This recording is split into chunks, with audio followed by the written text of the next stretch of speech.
We are live. Okay. Welcome, Patriots. It was giving us a little guff trying to start up, but we're here. God bless you. And welcome to Patriot News Broadcasting. And God bless Sheila for joining us again tonight. We love having you here, Sheila. Hope you're doing good. I'm doing good. I got enough energy. We can do a whole hour. I can't believe You set for an hour this time? I can't believe we did 6 last time. Well, it wasn't my fault. You see what I had to get something ready and I almost forgot about it. So do you see what I got? Nice. This is 1 hour. Interesting. So awesome. the sand is already moving. So but that was pretty funny last time. And you know what? I just got back after midnight the night before. And so to have that happen on that night, because that's what I do. I do a bunch of interviews together because I've got to get these books done. So interrupting, I love sharing and getting the questions from the people, but I've got to get this stuff done, and I'm not getting the books done. So. It's hard to fall into a writing routine. Oh no, he wakes me up at 4 a.m. He's got plans and issues, and I really think second edition Nation Restoration is going to win out. Sometimes it's kind of like watching a horse race, because he'll mention something else, and I've got an entire folder for book 6, an entire folder for book 7. So I just keep going through all of this. But as he keeps taking me through all of this, here we go. And but Nation Restoration second edition, and that's what Flynn said, that has to be the next book. And so he wanted the second edition back in 21, 1 month before I was targeted. Right. And then boom, look what happened.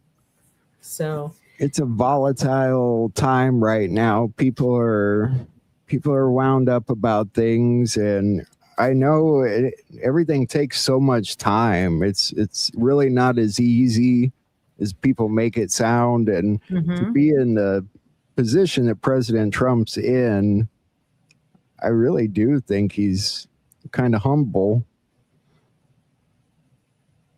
He is. And did you see my note today? Sean Foyt's out in Chicago and blaming Trump. The Trump administration isn't doing enough about this, where the Muslims are saying that they're going to take over America, and he's supposed to be doing a Jesus march or whatever. And I'm like, you want the Trump administration to do what? With Jake Lang, I seen that, and they got rocks thrown at them and stuff out there in Chicago. Well, that's what they've done. They've stoned believers for all time. And there was a march for Jesus there at some point. And so the Muslims set up a march at the same time in the same place. On purpose. Got there earlier. Yeah. It's getting a little ridiculous, I got to admit. And I can't believe these cities that put up with it. It's something else. Well, part of this is you have to show them. You can't just tell them. We've been talking about this, but I answered one of the things today, and I don't know which one I answered, but I sent out some tweets, and they were saying how horrible this is about the Muslims, et cetera, et cetera. And it's not just the infiltration, which has been horrific, and I'm going to explain that. But remember when the Shah fell and they brought all these Iranians here? They weren't Persians. No. So just saying, so when they have filled our country with these people and gave them businesses and helped them establish their businesses, I mean, California was just full. In Los Angeles, the jewelry dealers and all these dealerships and all these people knew how to make money in strange ways. It was just a really big change for California. But anyway, I sent out the information. Did you know that the Dingle family has controlled Detroit, Dearborn, that has the largest population of Muslims in America of any other area in America? And did you know that the Dingle family has run that area as representatives for 93 years? 82 father and son, and then now 11 with the second wife of John Jr. So John Dingle Sr. started in 1933 as a congressional rep in Michigan. And what they do, it's totally described in my books, because you can't just take 82 years and wonder, well, were they in that district the whole time? Oh no, they keep moving him. He's in District 12, then he's in 15, then he's 16, then he's 13. They just take over the whole area as the representatives. So then they put other people in, and but the Dingles just kept doing that exact same Detroit, Dearborn area. So Dad was in from 33 to 55. He died in office.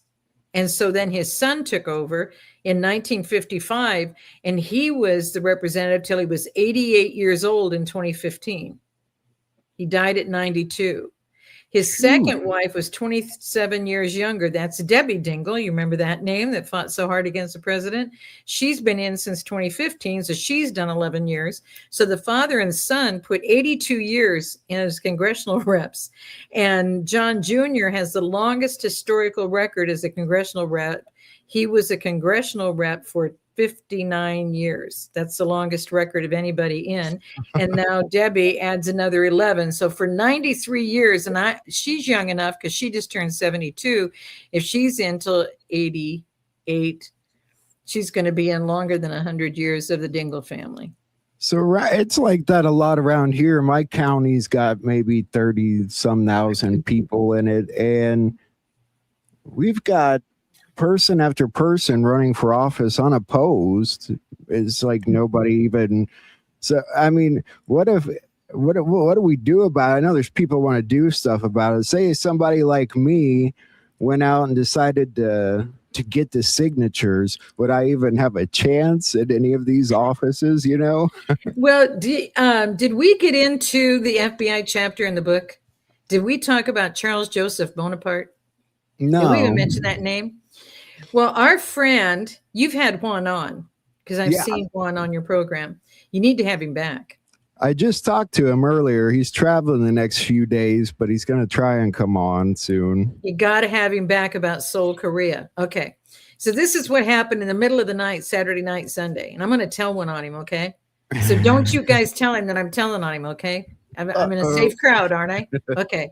So anyway, I get this text in the middle of the night, and he just sends some letters.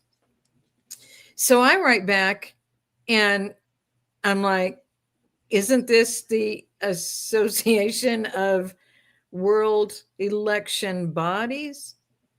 And he doesn't answer me, okay? So then he's on Jaco. This is all happening in the middle of the night, Saturday night into Sunday morning. And so I'm answering back at dark 30. And I'm thinking, tell her, Bob, what has she won? But he doesn't say anything. Then he goes on Jaco, and he has the symbolism for it.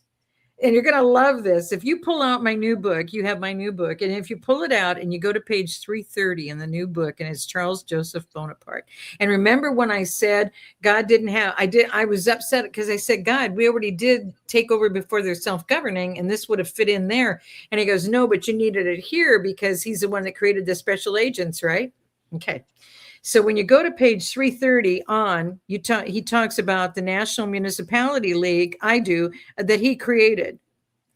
He wasn't talking about it. He's dead. Okay. So I was talking about it starting on page 330. And Charles Joseph Bonaparte creates in the 1800s this National Municipality League, makes it official, I think, in the 1890s. And then, boom, almost 100 years later in 1986, okay, they just changed one word in the title, National Civic League, because people are upset about these municipalities. And I still have people saying they're calling their community a municipality. Okay, you need to look up what these words mean and what they do. But what did Charles Joseph Bonaparte do other than be the Secretary of the Navy?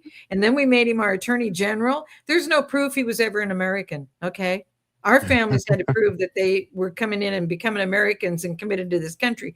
Not this guy. These guys, and they don't even say where they're from or if they paid all. Remember, our guys had to make sure they had no records with the police department, had to make sure all their bills were paid, and they had to come through Ellis Island, and they had to register, and then they had to, you had to really fight to be an American. Right.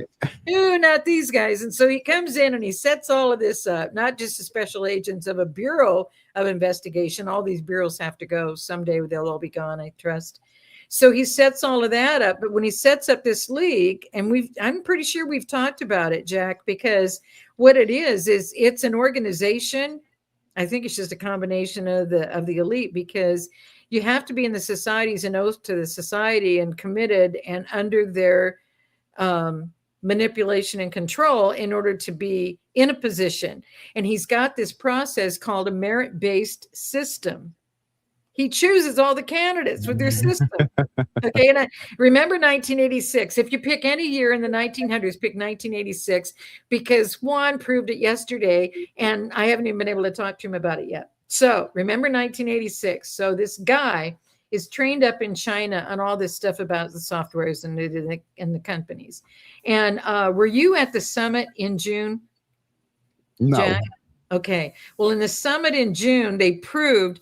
Now they're calling Smartmatic like Sequoia. I mean, everything has just changed names, okay? But it's all the same thing. And it's all, but it's been done. This guy was trained up in China, and his name is Yu, okay? When did he come to America? In 1986. What was he over? The election system on the candidates and positions and the machines and the internet and he was in charge of all this, okay? So, and he's over the jurisdictions of all the big cities in America. Okay. So this guy gets trained up. He moves to become an American at the exact same time that the National Municipality League changes to National Civic League. But there is no change to the structure. There is no change. The rigged elections go all the way back to the 1800s. We've never had a choice for candidates. I told you guys, look up Eugene Debs, Debs, socialist. He was a Bernie Sanders of the day. I think Bernie Sanders got like 600,000 or 650,000. Is this post Abraham Lincoln or pre Abraham Lincoln? Eugene Debs was running for president in the 1800s after Lincoln, and then into the 1920s. And when they found out he was getting even more votes than he'd ever gotten before, he was getting too popular. He was a Bernie Sanders kind of socialist, not so heavy fascism, but the Democratic Party is a National Socialist Democratic Party. So, there wasn't a lot of difference. But anyway, they couldn't have Debs doing this. Eugene Debs, Debs, look him up. He's a fun guy. So he goes through and he's getting all these ballots and he's excited. He's going to win this election. So what do? They put him in prison. When do they commute him? After the election. They commute the sentence after the election. Does that sound familiar? Yeah, that sounds, because that's what they wanted to do to Trump. Remember, we got to get this guy. And the whole Russian hoax created in Atlanta, in Georgia Tech in Atlanta. Not one thing of it's true. So not one thing. It was created out of thin air. So that's what they do. They wanted to get him in prison. So in the June summit that you missed, they put Bolsonaro in prison because he won. And the guy from South Korea was there, and now he's in prison. They had just gone ahead with the general election, which is why we can't. Because if we go through with another election, it gives them total control. They have to be dealt with. Right. So people are like, I want perp walks. Guys, you're not going to, in military justice, you're not going to see them. So all of this is going to happen. It's all coming up in its time. But our friend that I really think you're going to have on your show really soon, our friend went over to get this taken care of over in Seoul, Korea. Why? Because that's where all of it's held. That's where the headquarters is globally. And that had to be dealt with. Okay. So that's what the board does then. I wondered what it was and what he was doing over there. And I seen one short video of him over there talking about it. He did a really good one on Jaco, and on Jaco, he held up on the screen, and I wrote to Jaco, and I said, this is so spectacular, because in 1986, and look up the definition of municipality and the definition of civic. I mean, really? But they had to make a change because I think there was a change in the regime. He did mention he thought we would see, we might see Brennan and Podesta arrested at some point here. In the coming months. Did you happen to hear him say that? I think there will be some public things, but it's when it's handled by the military, I mean, every single thing is videoed. Everything about all of this is videoed. And the main thing is if you made it a public thing and they knew when it was going on, don't you think anybody that we aren't aware is in their kingdom doing what they need to do for them, ready to get them out and take our guys out in the midst of it? So Exactly. military Yeah. justice, like they don't tell you, come into the room this morning because we're going to court martial you. They don't tell you that. They They just, bring you in and they question you, and when it's over, you aren't seen again. yeah. Yeah. So, and remember what that military accountability letter, it said we're going to start with the court martials, then we're going to go to the tribunals. And these are a few, and it started with General Milley. And it had 3 lines of admirals and vice admirals and rear admirals and generals and all of that. That was January 1 of 2024. Issued those subpoenas to them, warnings, warrants for their attention were all issued at 4 a.m. And it was done by just a handful of guys. And they said, well, why didn't you let us participate? They had to keep it secret. And that's the difference between military. That's why the president keeps watching for no leaks, no leaks, no leaks. Oh, we had a leak. So then that guy lost his job and they're going to take care of him. Do you see what I mean? Yeah. And then boom, oh, we had another leak because they just had to get rid of another guy, a really top guy, because he leaked to the media what was happening over the weekend. And then one leaked about Air Force One, I think. And yes. There was stuff like that. Yeah. Well, you can't do what's protecting our president in Air Force One. You can't tell him what those things are because we just paid all sorts of money to protect him so that they can't take him out while he's in Air Force One. And don't you love that the new Air Force One is in the colors of a certain plane of a guy that you've got? It's good. I mean, he's like your shadow. Jack, there's somebody that's your shadow back there. No, he's right there. I got Juan to sign it for me at Plymouth, and yeah, that was pretty cool. I would definitely like to get him on the show again. It's been a little while. He's been a little busy. He's always and busy. He hasn't been here for a while because we're really at a critical point. And here's the humor, because he knows a lot of these things. He scheduled the summit when he scheduled the summit, thinking it would be in front of the storm. And we're already in the storm. We can be busy too, though, can't we? We don't just have to, sit around and watch them talk about it. There's a lot I think we can do in our own communities where we can start getting to know who's running our towns and who's in those offices and who we need to talk to make change in our little areas. Well, and a lot of it is hidden from us right now because of the level of deception. And that's why I've been pushing so hard on understanding that you've been in a church that's Gentile pagan worship. Weddings are pagan rituals of something old, something new, something borrowed, something blue. We fell right into it because we're operating in the church of Baal on the venerable day of the sun. And they set it up as a one world order. They created the Catholic Church. And the word Catholic just means universal. And we fell for all of this. I mean, I grew up in a Norwegian Lutheran community, and all the Germans were Catholic. And so I didn't know, but they said, we're the only true religion. And I went, I don't know. We go to How do you think we approach it in the future? And I think I've probably asked you that before, like with the holidays and stuff. Do you think we'll eventually stray away from all that, how we celebrate Easter and Christmas, or do you consider them American traditions at this point? Well, they're not. In the seminaries, the pastors that I've met with, they knew the truth. They told them the truth in the seminaries, but they said, let's not ruin the family traditions and memories. Well, those family traditions and memories are separating us from the Father.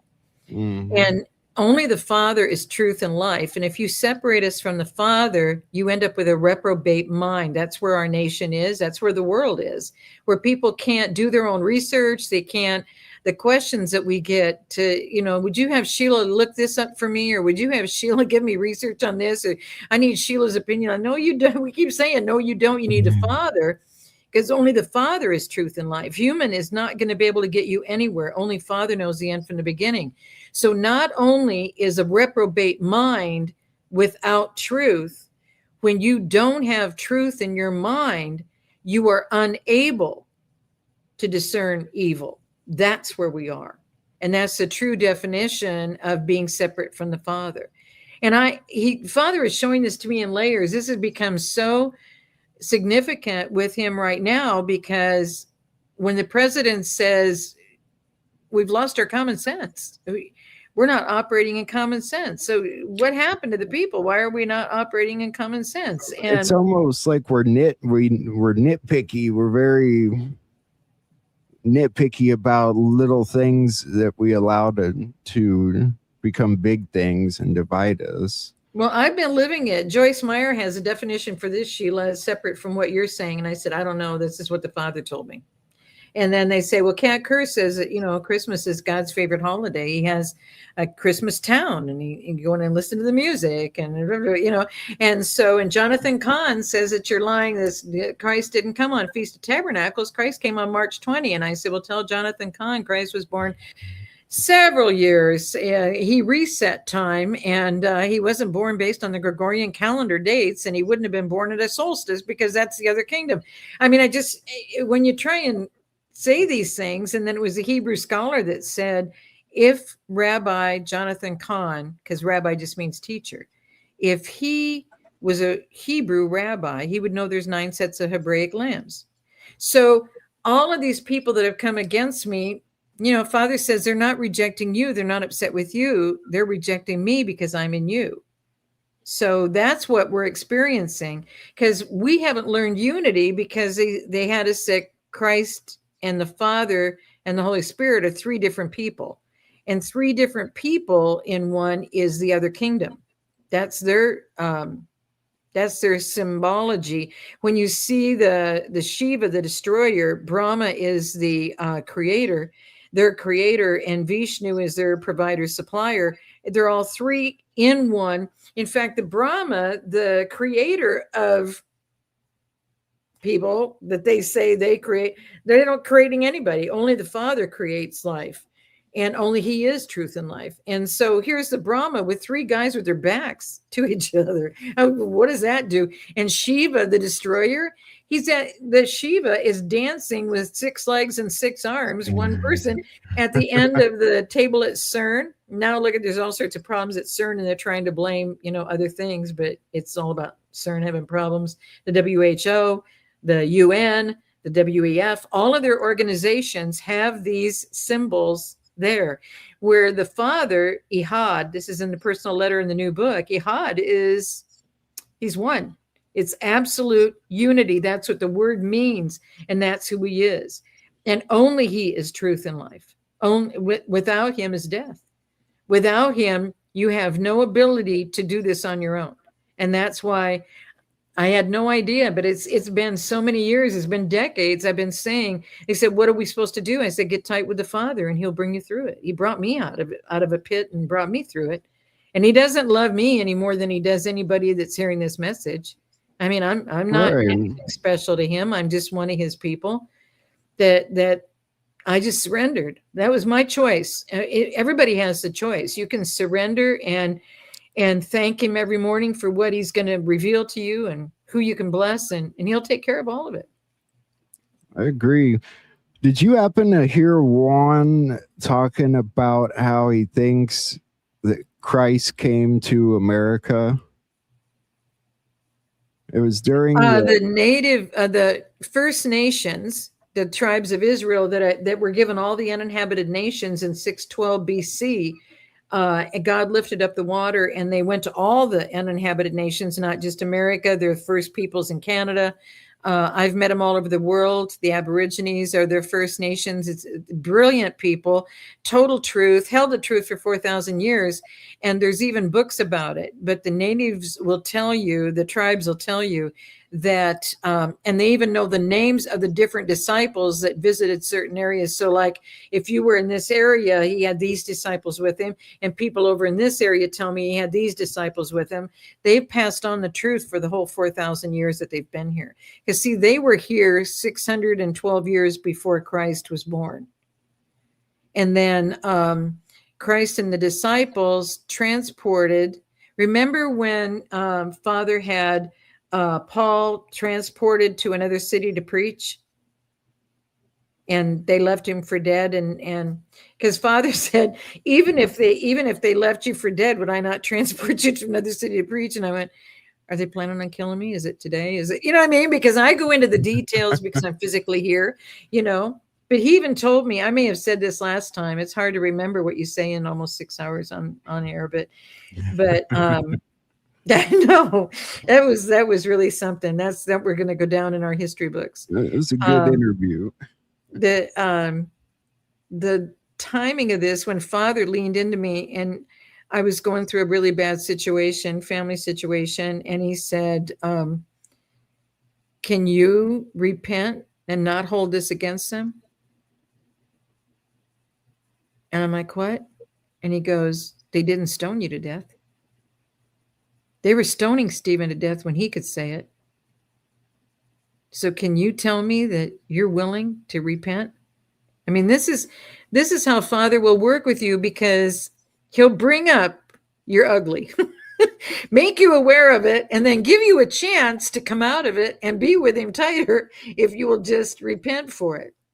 I think I told you guys, I had to repent about San Diego. I had to repent about, he's bringing all of it up. I mean, I don't know if there's anything left, but there's always something to repent for. But here he was telling me, well, they're not stoning you to death.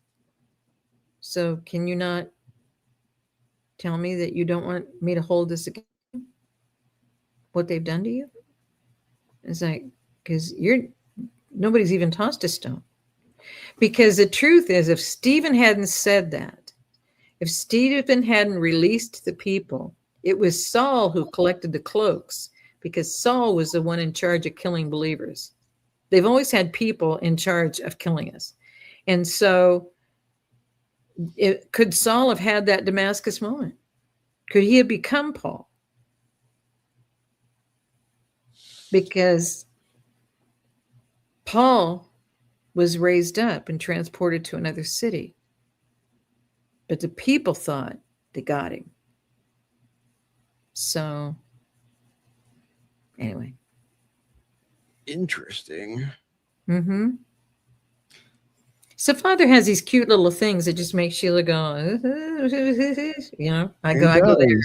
The more you pay attention, I think the more you see it. Mm-hmm. I was like going to ask you, somebody the other day was talking about our timeline. I thought it would be a good question for you about whether or not, I mean, I know the Romans manipulated the calendar, but there's talk of them removing years, like 1,000 years from the calendar, things like that. Ever heard anything like that before? Okay, that's in the personal letter in front of the new book. Did you know that the Roman calendar started in March? Yeah. And that's why September, October, November, December is actually 7, 8, 9, 10. They had a 10-month calendar. So when they did the Pope Gregory calendar, and now we say that Satan is the author of confusion, why would they have put 2 more dead gods and goddesses in the front of Janus and February in front of March to make it a 12-month calendar instead of adding them after, if those would have been months 11 and 12? Why would they do that? But they did remove 10 days. I don't know if you have a thing on here where, I think you do. I'm going to share an image file. You're going to love this. I'm not kidding you. You're going to love this. I'm going to share an image file with you. I'm going to try and be technical. So keep laughing, because I'm still in training. Okay. So now here we go. So I knew we were going to use this, so I didn't put it away. 10 dark days. days. Okay, so I'm going to bring up and let you bring up from the desktop 10 dark days. 10 dark days, Gregorian calendar. This is what everybody's talking about. This is what they removed. And because they removed that, people added it up for the centuries. Because that was in the 1500s. So 500 times 10. The 10 days were from October 5 to October 14. So if they erased them from the Gregorian calendar, why are they still there?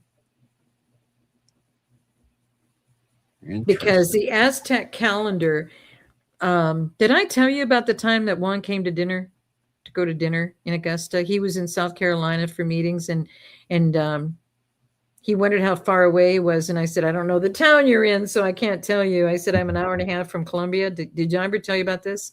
And then he decided to be on a Nino interview on the way, and he had the camera on me. You know how he normally shows the buildings that he's driving toward? He was holding the camera. I was on the camera, and I was just in the car. I didn't know. They were talking, and they were on the show, and I heard them talking with each other. And I'm like, let them do their own show, Sheila. Just, let them enjoy their show. I didn't know until people told me, did you know you were on camera? So he picked me up to go to dinner, and it was about all of this because I was texting him based on what Father had shown me in 3 different books. He's been showing me the layers of the problems with the dates and times and the calendars, because we've been operating in a pagan Gentile calendar. This is for Pope Gregory. Catholic just means universal. The Catholic Church was created by the Roman Empire, who worshiped Baal. They all wore Sol Invictus rings, and all of this is in my Christmas book. God had me look up Sol Invictus in Surya, which is the India version of the same dead god. And so the 2 of them worshiped them, wore rings as symbols to honor them. The signet rings of all of their top officers in the Roman Empire all wore those rings. And so all of that was happening. So now here's this to honor Pope Gregory of the Catholic Church. And people don't realize, because we've never learned, because every denomination is a knockoff of what they put together on the Catholic Church on the Venerable Day of the Sun. You have to worship, so you can't honor Sabbath and keep it holy. So we can now put 10 commandments in all the schools. We can put it back in the courtrooms, but if we aren't going to honor the Sabbath and keep it holy, then that's why kids aren't honoring the mother and father. That's why we aren't having God as the only God above all. So God, Lord, and Master of the universe are the names for Baal. And they have a capital letter. So where are we? Who are we worshiping? And God had me do that in a wake-up call book. That was back in May of 2015. So this is all messed up. So the author of confusion has put us in this major confusion calendar. So what happened was I was texting all this stuff to Juan, and then I was sending him the documentation to back up the 3 layers that Father walked me through to say we've got to change the calendar. Because this whole thing is a lie. The Gregorian calendar that we're following is a lie. But now here's the one truth to that Gregorian calendar. The Farmer's Almanac follows it because it covers the exact timing of the seasons of our life. So the 365 and a quarter days works with everything. And the Aztecs had studied this and studied this and studied this. So that's what works. But this calendar being number 11 and 12 in front of 1 through 10 is just a complete disaster. Okay, but they did all of this to honor what? To honor their dead gods, because December 24 to January 6 is the highest holy satanic days of the year, because the 4 Advent calendars are us gathering together on the Venerable Day of the Sun to pray that there'll be a reincarnation of their dead sun god that's never happened in all these centuries. And it isn't going to happen. There's only one living Lord. Do you see what I mean? So we're honoring all this stuff that has nothing to do with us. That's why I said when the president did the call to prayer and rededication, he made it all happen. And then his spiritual spiritual faith advisor ran over to the podium and grabbed the microphone and said, "We've just got to get back into the churches. You people are all leaving the churches. We've got to get back into the churches. So please start going back and attending in the churches, get back in the system." And people aren't going back to this system. There was a guy from Trinidad and Tobago, and LT had it on his program in September of 21. And I'll never forget it because I was in bed. I'd been targeted and I was in bed, and I saw this interview, and right at the beginning is this pastor, and he said, "Don't worry. The global structure of the church has already cracked. It's crumbling. We've got to get ready and be available to the people who never knew that they didn't have faith in anything, and they're going to be lost. And that's that the Father wants us to be ready to help them." And so that really stirred me when he said that. And so that was September, I'm pretty sure September 10 of 21. I've tried to go back and find that interview, but I think he's a Dr. Michael. I knew his name for a long time, but it's somebody that used to come to Bishop McKinney's church in San Diego, because Bishop McKinney would go to his church in Trinidad and Tobago. So anyway, we got to come to the truth. We've got to get these dates figured out. And I figured it out, but it's all a numbering system. So that's what was funny about the devotional, because I didn't realize it was in Hebrew format. It's more than 52 weeks of 1 through 7. And on the seventh day, I didn't have enough fear, doubt, and unbelief scriptures. And so he gave me the priestly blessing, and he said, "I want that on the seventh day of every week." And on the seventh day is when we rest, just like he did. You do. Remember, Christ said, "I only do what I see the Father do. I only say what I hear the Father say." And the Father always rested on the seventh day. And it will change your life. People have said, "I don't know, it's going to break up our family." I said, just try it. When you meet as a family on a Friday evening and you discuss where your life is at and what your dreams and plans are, and you have a meal together, which we aren't doing anymore because sports, Hermes, the same guy that messed up the medical industry, the rod of Hermes is the medical industry, and Hermes is over thievery, he's over trickery, he's over travel issues, he's over athletes and athletics and sports. He's over all of this, and guess what the main one is? He's the guide to the underworld. And he's a messenger to all the other dead gods. Okay, so that kind of tells you where he is. So here's sports going on when? From Friday night through Saturday night solid. Right. So whether your kids are in college or high school or they're in Pop Warner football in their young years, they're all tied up Friday night. Evil's busy. Saturday and Sunday. So if you had that family dinner Friday night, and you don't have to make it compulsory, because what your family learns in coming together and having those kind of conversations, then you rest in the Father on Sabbath and you don't do anything else. You don't open the laptop. Put your cell phone on Do Not Disturb. You have that family time in with the Father, and then you gather together with your family and any other believers that you're now in fellowship with, and you discuss what Father has revealed to you that day. Are we even trying it? It's a good thing to do. It keeps you on track. Mm-hmm. It really does. Mm-hmm. I was thinking about a story I was reading the other day to do with Islam, and it almost seems like it came from a trick of the devil, almost, like created out of evil, I guess, is where. You know how it was created, right? Well, a dream of Muhammad.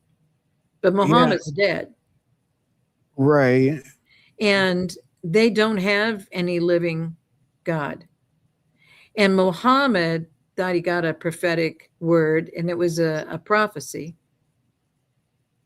But a prophecy to kill the believers. And that's what's been happening for all time. Right. It seems so, like but he didn't do this until 600.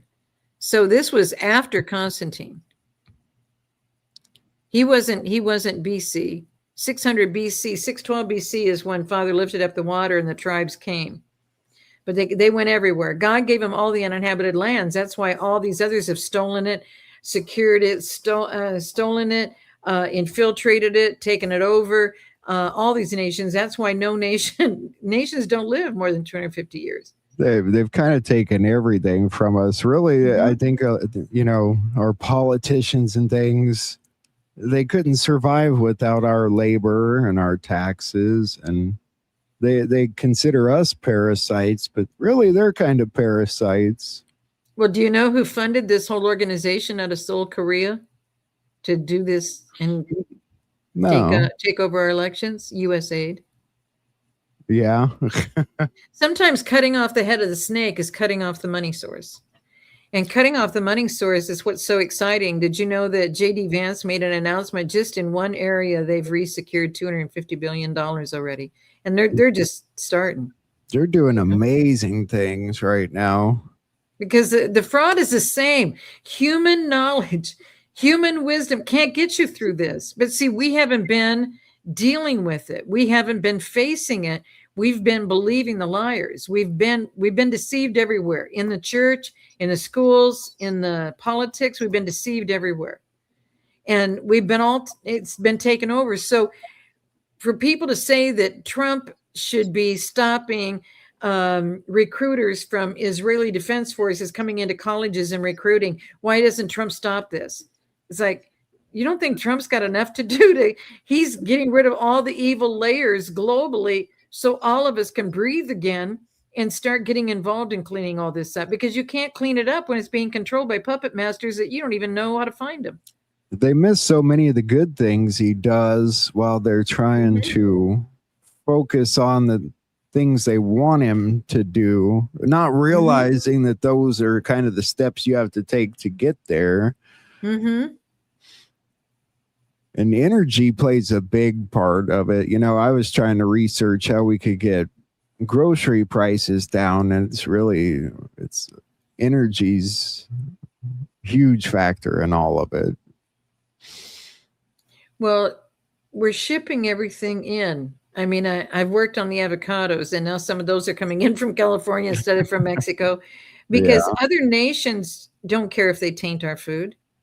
So who's watching all this? I mean, if FDA had to just cancel all of the blood pressure medications after all these people have been taking blood pressure medications for how many centuries, or I mean, how many decades? And why aren't we holding them responsible? The people that are given someone was there at a computer that gave illegals like food benefit money or this money, that money, the loans during COVID. Somebody processed all that and put it through. Somebody's giving all these people with Social Security numbers over 80,000 a year. And I don't know any Americans that are, work their whole lives and are getting 8,000. You know what I mean? Yeah. Some of them maybe 12,000. Some of them maybe 1,500. I mean, not 12,000. Well, it'd be 12,000 a year or 15,000. Americans aren't getting this. Do you see what I mean? And that's why when they said, let's get all the Somalis out of here, let's get all these other people, I said, I want to know every single person in America who's been an enemy to America and has helped all of these people accomplish all of this while they've been here. Yeah, exactly. Because there's like 1,049 organizations in California that they've taken down to get those $250 billion. Whew. That's the stuff and it's all fraud. miss. That's the stuff people keep missing. They've done some great things. I know they're doing things with Iran. They're going to lay a pipeline now, to make the Strait not as useful, not so we need it as much. I don't know. They're doing wild things. That I think are all the right steps that we need to take. And sometimes there's no good decision you can make with all of this, but it takes time. Well, Sean Foyt said today, I just gave you another presentation link. Sean Foyt said today about these Muslims and why isn't the Trump administration doing something about this? When you look at this level of deception, this deception to take you down a path, to take advantage of you, and you don't know that they've stolen from you or destroyed you until it's already happened, is not new. And it's not just the Muslims. No. It's the secret societies. It's the church. Look at the what's being revealed in the church right now of these multi-million-dollar homes that these people have. And the people, it's all been about the money. It hasn't been about helping the people. The money that people give you is help the widows, help the single mothers, so that the children, because you can't help the third and fourth generation if you're not blessing the ones that are raising them and taking care of them. I mean, there are sometimes we find, I mean, just $500 is gonna save an apartment for a single mother. It's tough right now. And they don't have anyone to turn to. No. And that's the only undefiled religion. We get involved in all these other, we call it religions, but they're denominations. God said the only undefiled religion, because his church is the apostle and prophet with Christ as the chief cornerstone. It's not a building. It's not gold tops. It's not steeples. It's not the windows, the fancy windows. It's not stained glass windows. It's not any of that. It's not all the organs and bell choirs. And it's not any of that. None of that brings you closer to the Father. None of that. The personal relationship and fellowship with you. And if you sit with a couple of other believers on a Sabbath, and that's why the feasts and festivals of the Father are 8 days away from the world, away from all these influences, away from these people that don't want you to have a good marriage.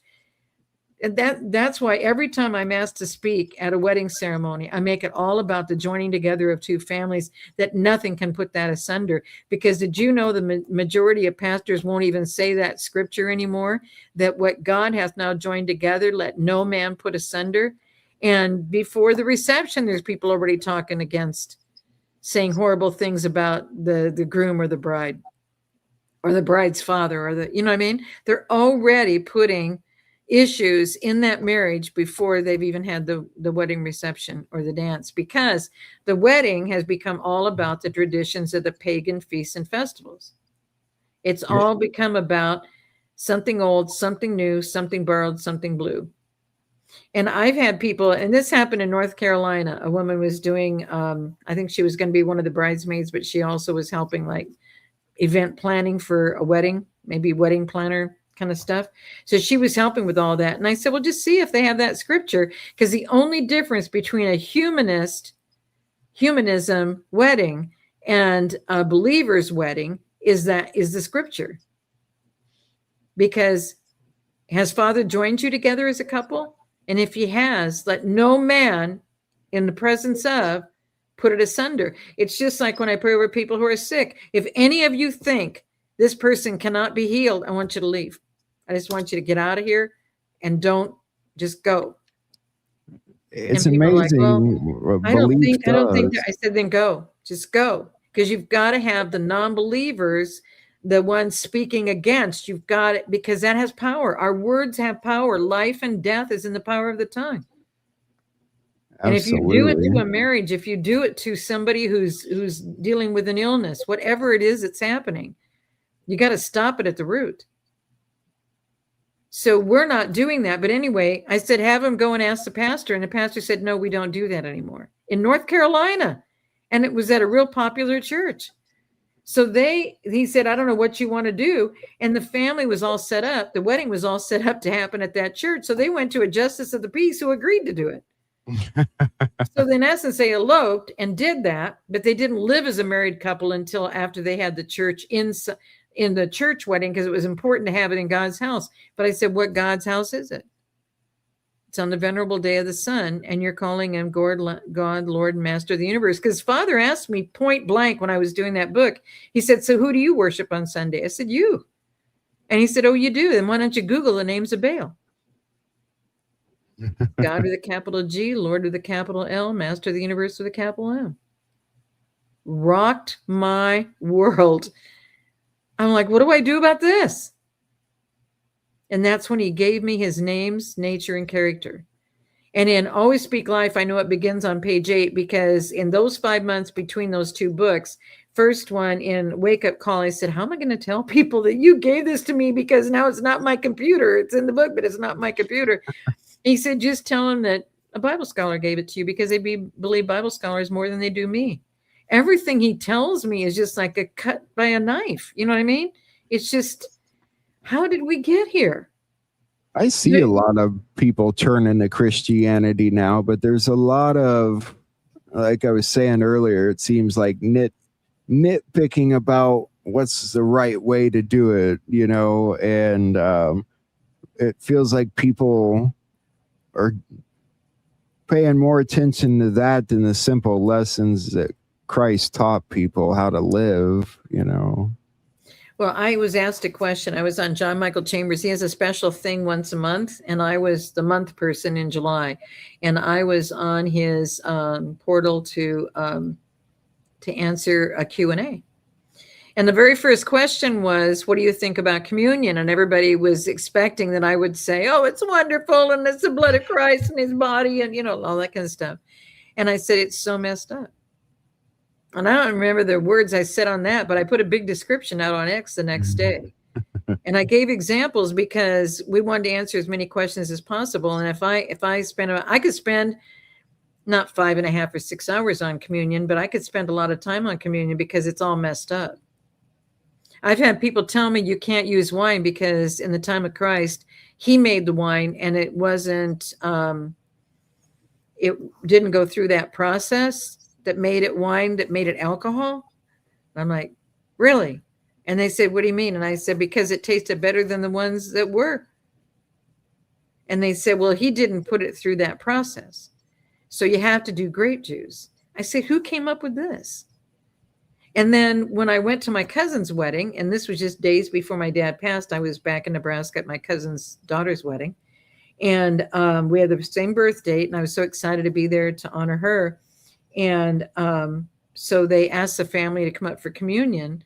Well, he married Catholic, so she was raised Catholic, so she was marrying Catholic, so it was in a Catholic church. So it's the family. I'm going to honor her, and I'm going to go take communion because that, to me, that's a powerful time with the Father to take communion. And I don't have an out with anybody. And that's, if you have an out with somebody, go take care of it before you take communion. That's the only thing I've ever heard about communion. So what happened is, in a little small farm town, all of a sudden, Sheila's converted to Catholicism. Oh my God, it spread like wildfire throughout the whole community because you don't take communion in a Catholic church unless you're Catholic. Well, I didn't know.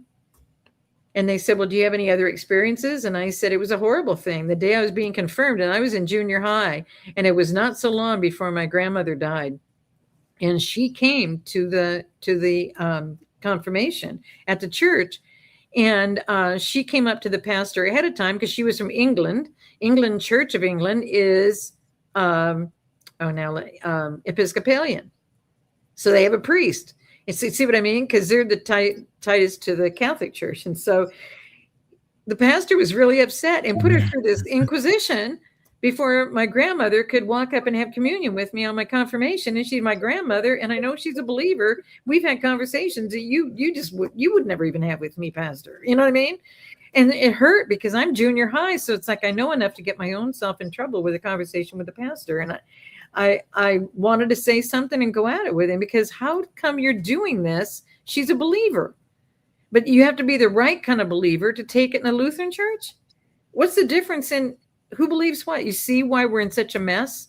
Yeah, it seems to me like none of that's should be particularly important, you know, when it's just about unity and love and respect and not judging each other. And well, and that's why they're calling all of that religion. And then they're saying, well, they have such a religious spirit. There's no religious spirit. There's one spirit, Holy Spirit, guys.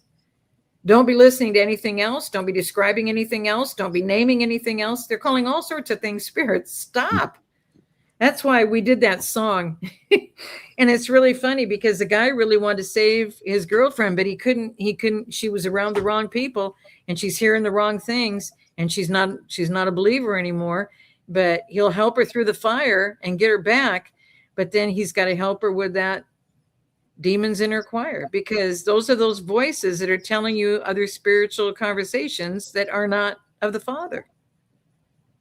And that's why if you get tight with the Father, he'll cut all that out. Yeah. He'll point out to you how bad that is. Yes, You've got Sheila saying this stuff, but Sheila's just Sheila. You know what I mean?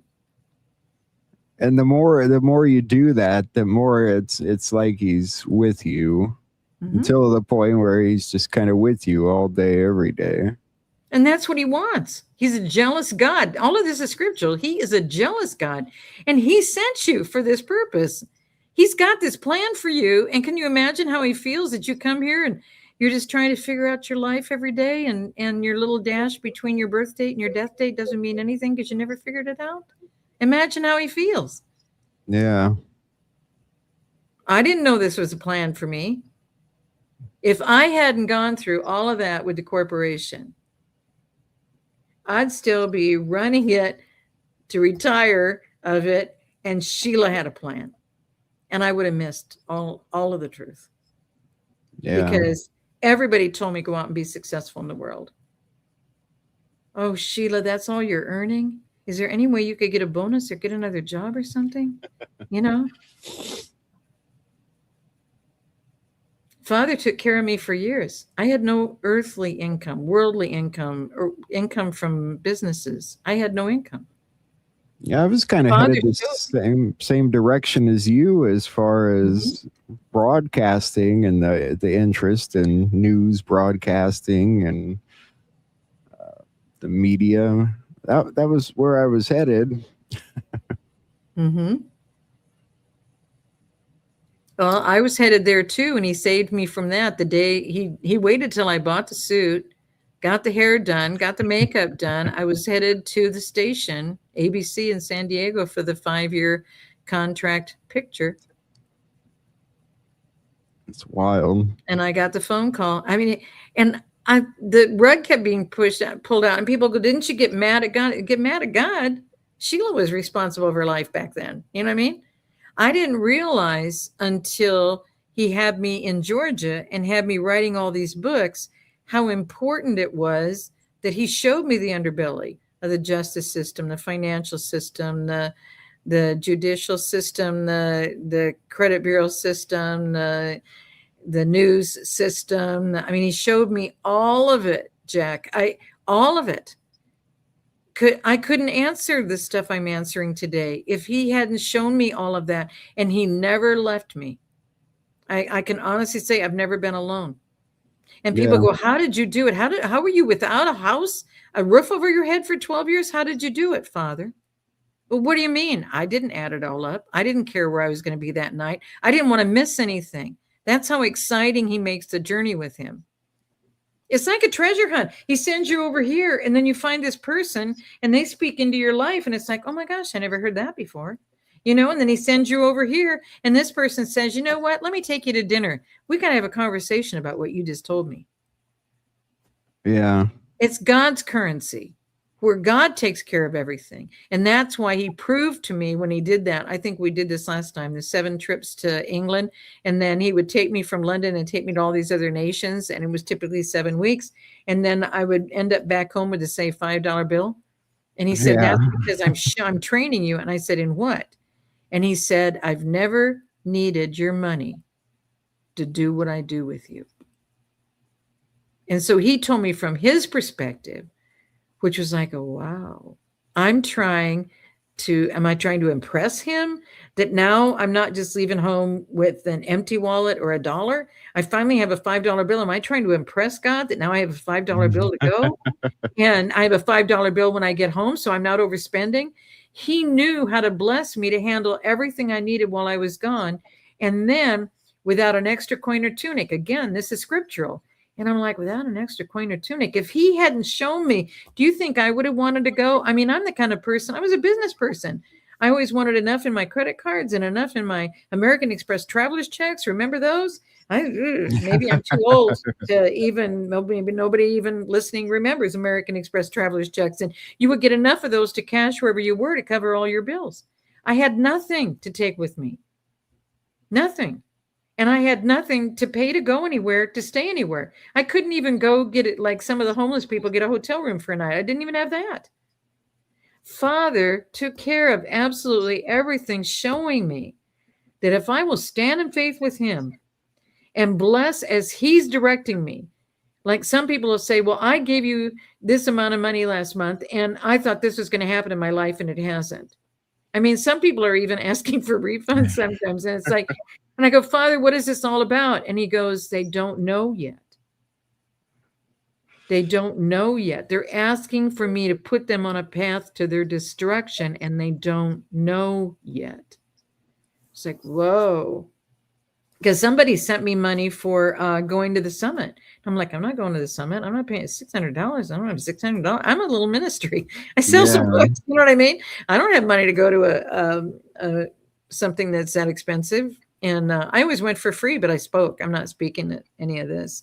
But I just thought I can't do it. And within 48 hours, I said, Father, I'm going to send this back. And he said, pray about it. And I said, pray about whether or not to send it back. I'm sending it back because I'm not going. And he said, why don't you pray to me about it then? I said, well, Father, if you want me to go, then I know it's all going to come together. So there's going to be a ticket and the expenses are going to be handled. And I just thank you, Father. Can we find out within a few days? Because I'd have to reserve a hotel. And within 48 hours, it was done. The very next day after the money came to help with a woman can't go, so she relinquished her ticket, and she has some of my books, and she asked them, would you please check with Sheila, because I don't think she can go. So she's listening to the Father without even realizing she's listening to the Father, because it all happened within 48 hours. And that can only happen if you're listening to the Father and she decided she's not supposed to go after she paid for the ticket. That's awesome. So that's how I'm going to the summit in September. That's awesome. I wish I could go. I get what you mean. It's expensive, but it, you know. But you got to go to the Faith Monument. I did. That was fun. It was fun. It was a good time. Do you know what I'm finding? I'm 50-50. This is a 2-hour. This is a 2-hour. See, it's the top and the bottom are the same. They're equal now, and it's been an hour. so I would have kept talking, but I don't want to wear your people out. And nobody has a question yet, right? So I don't know. What do you guys in the chat have anything you want to ask, talk about? What do you think about all the the hacks going on? They say they're from Iran. Sure doesn't seem like that, does it? It's hard to say, and it could be. I mean, it could be. I'm not technical. I used to be able to help the widows, and now I can't even help myself. I got to do something. I got a touch computer because my laptop was I don't have a computer, but I just have a laptop. But it's always been a little Walmart one, and it kept getting too hot, and then it would just stop, and then I would lose a whole bunch of stuff on the book, and I just couldn't go through it anymore. So a friend was visiting, and she said, well, I've got a Costco membership. Let me get you a deal. And then she called me, and she said, well, it's a touch one, but it's the only one they have. And I needed it right away, so I got it. I had no idea. It's for people who don't want to type, and I type really, really fast, and so I mess up all the time. And then I go to start something because the arrow is right there, and then it's typing it 3 lines up because my hand is moving over the. It's a mess. And the phone, I said, get me the simplest one. And now I have to ask Gemini to restart my phone instead of just pushing to restart the phone. And when I say it, it brings up restart the phone. I still have to press on it. But if I don't have Gemini's permission, I can't restart my phone. And I said, I want the simplest phone you have. I just can't deal with all this stuff anymore because it takes 3 or 4 or 5 steps just to get to a clean page to just communicate. It's just enough already. So I'm hoping it's going to be simpler. And somebody said when I was just on Blessed to Teach, I noticed you were on there, by the way, but we didn't bring up you came on there and said something. Yeah. I was listening to everybody in the chat and seeing what they were talking about. I never get to see that. So if you want to clue me in, we can have a private conversation. You can. I don't know what they were saying, but nobody seemed to ask questions. So they were mainly debating Jesus and God again, whether it's, who you should well, pray because the to. church has done that. It's Jesus, Jesus, Jesus, and Jesus is going to come back, and that prayers are only in Jesus' name, amen. There's no power in that, but see, that's what the church has done to them. But the church knew they had to do this. The church is under the influence of that, and everything is done according to. So yeah, I think I told you guys, didn't I, about the 85-year-old widow? And she was listening to a radio interview I was on with a guy down in Asia. And so we were on this show. I was on his show, used to be weekly. He went from America to Costa Rica to Cartagena to Indonesia. And interesting guy. And so he was talking about it. And so I explained to him, I said, people judge me because they said, she doesn't say Jesus enough. Jesus, Jesus, Jesus. And I said, well, the power is not in Jesus. And he said something way off. And it came out of me. I said, whoa, whoa, whoa, like Christ did, because that's in essence, you got problems, you're going down the wrong path, right? Kind of thing. And it came out of me because the Father wanted him to understand. So I explained that the power is in Christ. I explained how that power works and everything else. Well, the widow had been in missionary work her whole life. She used to train pastors in Nigeria with her husband, and just has a phenomenal background. Kenneth Hagin trained in Rhema Business College, Rhema Theological College, whatever, in Oklahoma. And so she had this whole background before I met her. And she's 85 years old. And I come out of the room after the interview and she's in tears, just sobbing. And I said, are you going to be okay? She said, I've been judging you. And I about what? And I agreed with them that you don't say Jesus enough. And I agreed with them and I've been judging you and I want to pray with you. And so it became this whole big thing. I'm 85 years old and I never knew the truth. And I've been in missionary work and around the world and I haven't told people the truth. And, she's like, my life is messed up. And so what's really funny is 85 years old. And she didn't know anything because we were never taught. What's the name in Hebrew? It is so powerful that it's HaMashiach for Christ. And HaMashiach is sometimes H, capital H, small a, capital M. Because when they're coming at you, you're calling upon HaMashiach. There's no power in Jesus because Jesus is a human name. He was given a birth name. That's his birth name. But they make it about that. Jesus on the cross, Jesus under. It wasn't Jesus that became your savior. It was the Christ. And they said, well, it's a difference if you say he's Jesus of Nazareth. Well, there's more than one Jesus that lives in Nazareth. If you want to find out how many people have your name, look your name up on the internet. And it's not mine. A lot more is identity theft because so many people became me illegally. And so that's why I trademarked my name and we're working on it. We've had to shut down 2 more Rumble channels in my name because they put up my interviews and they changed everything about it. And then they put up other people's content and people thought, oh my God, Sheila, why are you doing a Rumble channel and putting this up on your Rumble channel? I said, it's not me. I kept saying it wasn't me. And so he'd had enough. And so he really went after one guy this week. And he gave him 48 hours. And so I'm waiting to hear what's going to happen because then you go into infringement cases. And so, but we already took down 3 just on Rumble. Just on Rumble. One guy was up over 37,000. And it's so funny because I'm at 19,000 on X, but until you're over 35,000, you don't seem to be retweeted. They said, once you're up in that level, then you get retweeted by the White House and everything. And I went, oh, yeah, because I'm not into numbers. I mean, I was 12,000 a few months ago and now I'm 19,000. Woo, whippy. I mean, I'm not into numbers, but that's nice. Do you know what I mean? Because I want to get the truth out to people. So anyway, I got up to about 10,000 back before COVID, and then they canceled my account or suspended me or banned me or something like that. Well, they didn't take me out, but I was over 15,000 and they took me down below 3. And Do it you took a know? long time. Do you know what the talk about the Lions Gate is at all? That people have been talking about. No, No, why don't you tell us what it's about?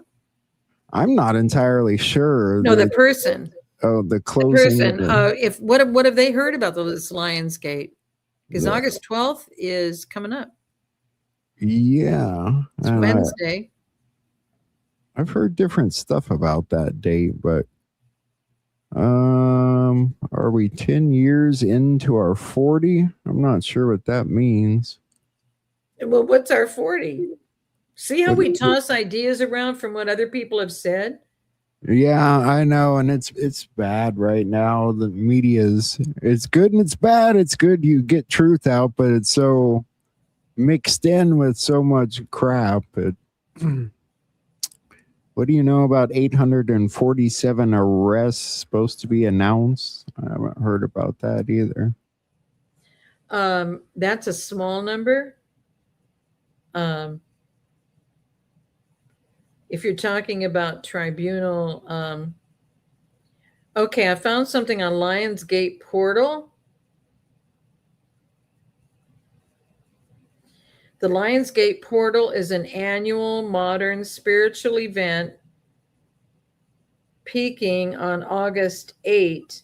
It centers on the astrological alignment of the sun and Leo, the earth, and Lionsgate Portal, meaning, dates, and 8/8 astronomy. Huh. I'm not into astrology or any of that kind of stuff, so that's not something for me. Yeah. What are your thoughts about the cross symbol? What does that mean? Which kind of, there's several versions of the cross. So are you talking about the corrupted cross? Are you talking about the Ankh symbol that is the corrupted cross with the circle on the top? That's Egyptian, isn't it? I It think came out of there. Uh-huh. I think she's asking kind of the same thing about Christ and God. Is there power in the cross, or The cross is just the cross. Hanging Christ on the cross in front of the Catholic Church all the time, so he's still dead on the cross. He's not. He was there one day. right? Just like the election, it's one day. It doesn't go on for decades. It doesn't go on for months. It's one day. He was on the cross for one day. He was in the tomb for 3 days, and that is true. It's not from Friday to Sunday. All that's a lie that we were told. None of that's true, and none of it matches the Hebrew calendar. The Hebrew calendar on Nisan 14 is when he was on the cross, and that's the same day as Passover. And then 3 days later, resurrection is Nisan 17. And in 2025, Father asked if there was a day I would like to have the new book out. And I said resurrection, because I would like us all to be resurrected in truth with you. And I came out on, it tried coming out on the 12th, 13th, 14th, but it didn't get the final editing, didn't get full approval, and didn't get released until April 15. And April 15 in 2025 was Nisan 17. So I think Father kept revealing things so that it came out on a date I wanted, because a Jewish man told me, this is back in 2015, and in 2015, I had 11 books out. Number 12 was the first one in the book series in 2016. So I had 11 books out, and he said, you may not understand this, but he said, a lot of your books on purpose are coming out on high holy days within the Father's calendar. And I said, no, I didn't notice that. And so when I got back, I was in San Diego. I was going to be on Benny Hinn for the 3rd time, and all 3 times God did something else. Those are miraculous times. It would take up more time, because now I've already taken up more than an hour of your time. But that was the 3rd trip, and a woman needed to meet with me, and she took my hand, and she's famous in California. She has been doing services in the same CBS studio where Catherine Coleman had her programs. And a really neat gal. And I went to meet her, and Leanne Pendergrass was there, and she shook my hand and gave me her card. And then this Jewish man wanted to shake my hand. After this gal told me she was snapping her fingers, and she said, God has 50 topics for you. Are you willing to write 50 books? I'm like, how do you know I write books? Do you know what I mean? It was just really crazy. And then this Jewish man leaned over, and he took my hand in between both of his hands across the table. They were all having a lunch. I didn't participate in it. I just went to meet someone for coffee. And he said, we're supposed to walk over. And I said, I don't want to interrupt their lunch. He goes, no, they want you to. So we went in. I said, I don't want to interrupt you. And so we had this conversation. And that's when he said, there are many dates that are important to the Father. And he's got your topics of your books coming out on those specific dates on purpose. So I looked it up, and in some places I named it, and in some of the original books it may have had it because I went and added it next to the dates that they were released as to what that date was. But they're Hebrew feasts and festivals, and the Hebrew feasts and festivals of the Lord are only 7. So these are the minor ones, and the things that some of them could have been added. But he said there are days that honor the Father. And I thought, this is just so awesome, because Father has had a plan. And everybody wonders, when did I know? How did I know? I didn't know that Sheila Holm was going to be at a rededication, and then with the Native Americans, and made a chief of the Cherokee tribe from 10 years before, to be able to share information with him so he could share unique information of the Father with me. And then that you can't explain this. And then I get a heat stroke leaving the summit in Vegas. So I'm late getting home, and I only have 2 days to repack and get everything ready and go to the 4th of July. And the things that happened there, and the letters that Father's helped me prepare for the president about, we've got to come back to the true fellowship of believers and be united. That's why we became a silent majority, is because the true speakers were being killed. So everybody went quiet. None of this is new.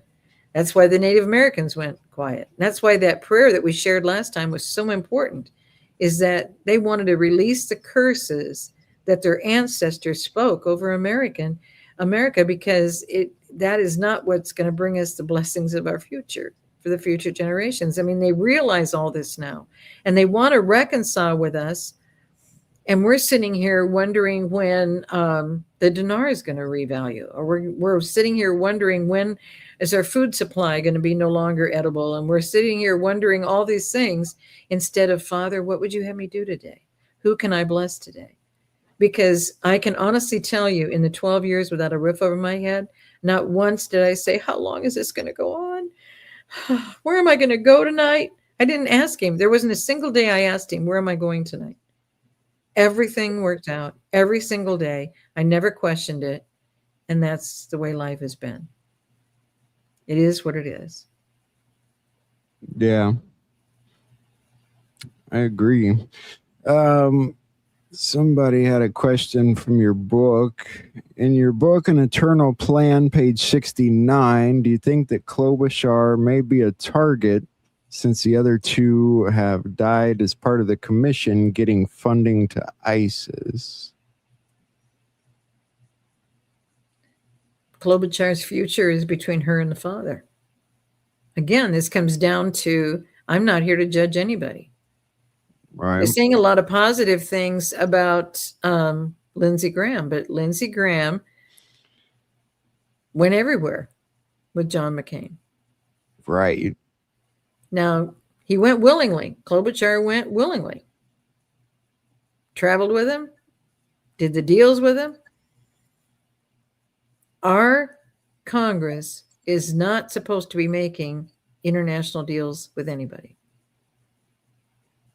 Our senators are not supposed to be global people. They're supposed to be fighting for our states. How many of them are? So the question to ask is, Father, is there anything I can do? Is there anything I can mention to Klobuchar? If you're connected with Klobuchar, is there anything you can mention to her? Because Father has sent me into the enemy's camp to reveal things to them. It's just like, how did I know? I didn't know that the devotional was going to touch the elite families and they were going to start meeting on the Sabbath and we're not. And they want to make sure they're not passing curses on to the future generations and we are. We got a lot to learn. We've got a lot to learn, but I'm not here to say who anybody is because I don't have the information the military has. But the military has it all, and they've caught them all. I agree. Somebody said, tell Sheila the Jacksons say hi. Tell Sheila the Jacksons. Could there be an Aaron in there? I don't know. Who are the Jacksons that they're talking about? Probably know more than one Jacksons. Is Aaron a Jackson? Because she writes to me about what's going on. That's not Aaron's account, I don't think. It may be Bill's account. That looks like their flag. Mm-hmm. I never actually knew what your account was, Bill. I gotta admit, I see Aaron all the time. I love you guys. Oh, so it's a him versus her. I think so. I think it's Bill and Aaron, probably. Okay, so have them tell you guys what happened in DC.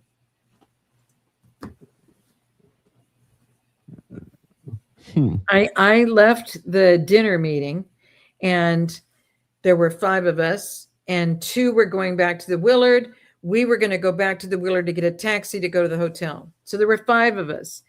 And the Uber we got to get us from the restaurant to the hotel saw all the remodeling of that, where Abraham Lincoln's museum is in the basement that nobody has seen for 100 years. It's called, is it the Washington Hotel? American Washington Hotel, I'm pretty sure. And it's the other side of the Willard. And so I told him with all this construction, I was just here today, so I know on the other side is the Willard. So we're walking around and here's all these scaffoldings and everything else. And who's sitting in the dark in an alcove that's going to be an open doorway when it's done being remodeled? And I think that was during the rededication. This was not during the 4th of July. There's a Jacksons because they had been to a rooftop thing at that hotel. And that's why I think it's that Jacksons that is that's being in touch. Yeah, the Hotel Washington. Mm-hmm. And people have stayed there. And do you know, they didn't even know they stayed there while all this is going on. But at the basement of that hotel is a 100-year-old, well, it's 100 years it hasn't even been discussed.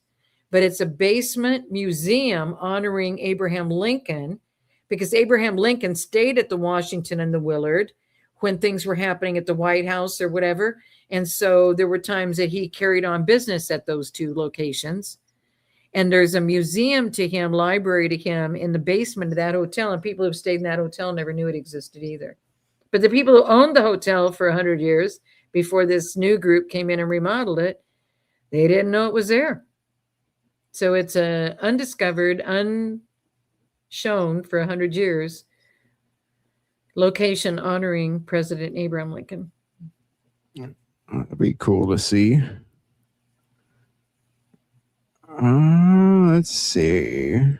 So if we don't have any questions, we're almost an hour and a half. Ask her about ascension, literally, or in consciousness. Ask her about Revelations. And maybe that's what it is knowledge then, end of age, curious, your opinion. I think she's asking, is ascension like a literal thing, or is it just in your conscious? And then revelation. Okay, the Left Behind series is another lie. That's the opposite of what's going to happen. Because if you're in the remnant stays to help those who end up being beheaded, et cetera, et cetera. That's the remnant stays. It doesn't Christ doesn't just come down and everything's like great and wonderful. I mean, when I came to Georgia, they stopped buying green bananas. That's back in 2013. So, as far as revelation and the knowledge, the end of age, all the locusts and grasshoppers flying over but making such large noises and everything, a lot of it has been determined to be when helicopters are in the sky and the war is never ending. So ask her about revelations, and is it knowledge then end of age? I don't know how that sentence is going together, but anyway, does it give us the answer that that's the end of the age? There are ministries who have said that, and that they were here for that, and they would be here for that, and each one of them is now dead. They said they were describing it because they were going to be living it, and they were describing what they saw. And that is a description of what John saw. I can tell you an interesting story about the two Johns. Did you know that John the Baptist, who before he was born leapt in the belly of his mother because he was next to the belly where Christ was in the other belly of Mary, when the two got together, the two mothers. Then he baptized him, and it was confirmed who he was.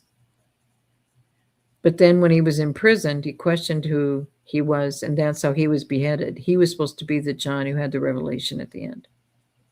So it's the other John. It's not John the Baptist, he was going to be the one describing everything, and he was beheaded. So there's just a lot we never knew. I don't think I did know that. I probably got the two of them mixed up. Prison will do those things to you. I mean, look at Tina Peters. Really came through it well for all the horrible things that have happened to her. She really came through it well. Looks great, sounds great. Just real proud of her. But sometimes when people are on their own, yeah, you guys don't want her opinion. You don't want my opinion. You want the Father. Ask the Father, because that revelation that came to John came from the Father. But picturing it in that time, there were no helicopters in that time. But there was noise that was heard at that time. But there are people that have tremendously studied this, and they have tremendous videos out. There have been Bible studies that's all they do is show those videos to people to know about the end times. And it's people's opinion. And I hope you don't, because my opinion isn't going to mean anything. I'm just Sheila. Yeah, it helps people, I think, just find the right direction. So there's so much going on in the world, and people get lost in that instead of, paying attention to what they should to. But you ask questions like that, sometimes it'll get people going the right way, I hope. I see you have a pipe. My grandpa had a pipe, and that's the one thing I have from my family. I have his pipe cabinet, and it has for the pipes on both sides of the doors that open. It's from the 1800s, and yet it has a piece of veneer on the top. I don't know how that happened, but it's beautiful handiwork on the wood. And you open those two bottom, and that's where they put the Prince Albert can. Do you do Prince Albert? I don't know. Well, he married my grandmother from England, so I don't know that he had a choice but Prince Albert's. But then the can was in the back, and then the pipes were on the side. But then in his car, he kept cigars, and he would to fire up the stogies as soon as I was in the car. And my mom never noticed it with me, and never noticed any of it. So long after he was gone and Grandma was gone, we were in a conversation with her brother one evening at his house. It was so funny because Mom said, Sheila tells me these stories and like dad smokes cigars, and he only had pipes, and the pipe cabinet's at my house, and and he goes, so you never went for a ride with him in the car? Because that's what Sheila was doing. Because he always said, you got your chores done, kid. And this is since I was 2 years old. And he told me the most fantastic stories about where he was from.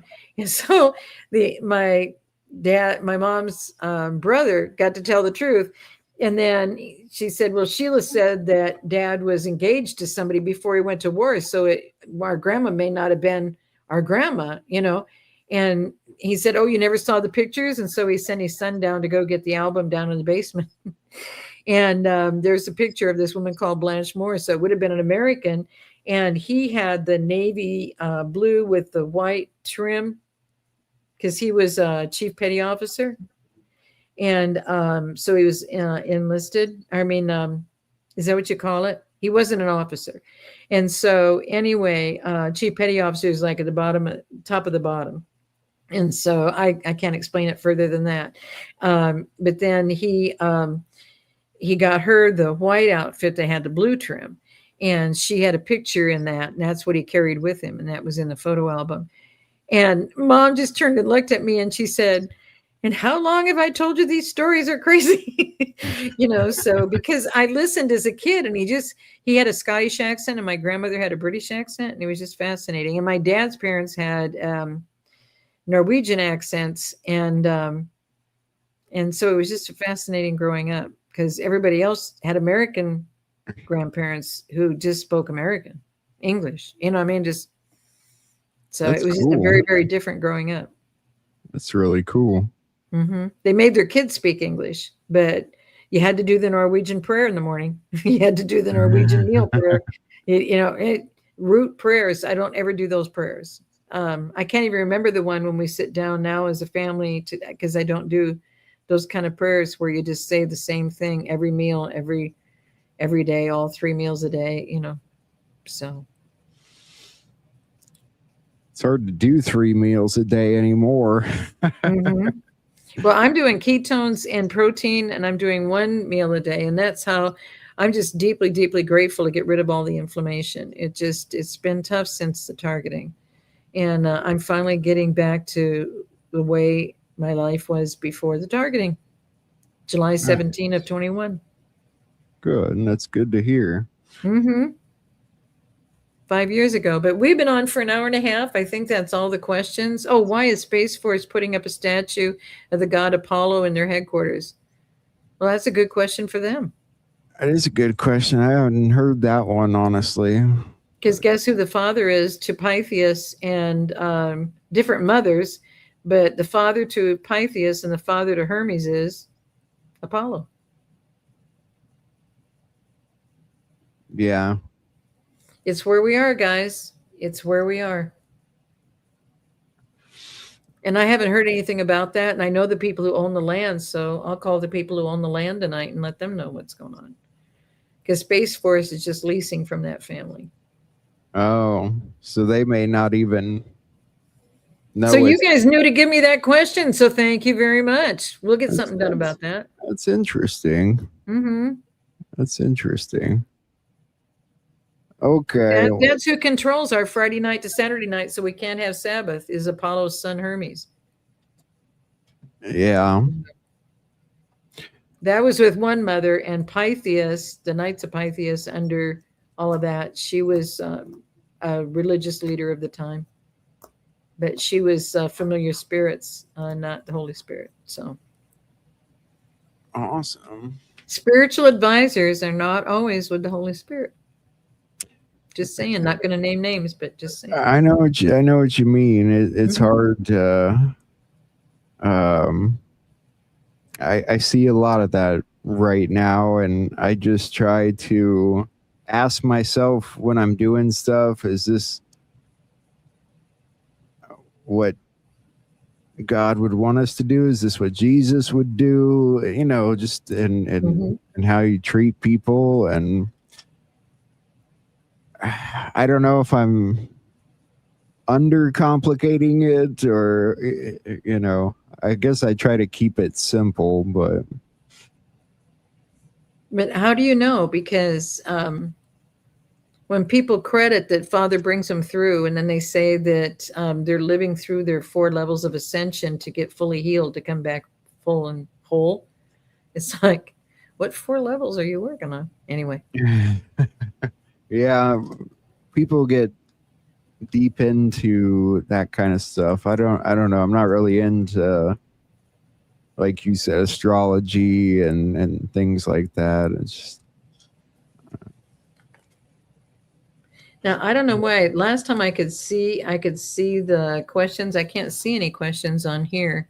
Oh, we can't see the chat now. Mm-mm. I think that's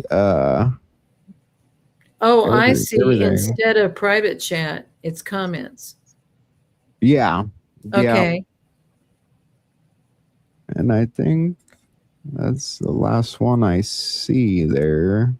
When do the dead in Christ join us? It's, uh, Well, when Christ took the keys, the people in paradise, that's when they rose. So I don't know. They could be, asked the Father, but it could be freed when the tribulation or whatever that process is, the 7 years or whatever. I'm not.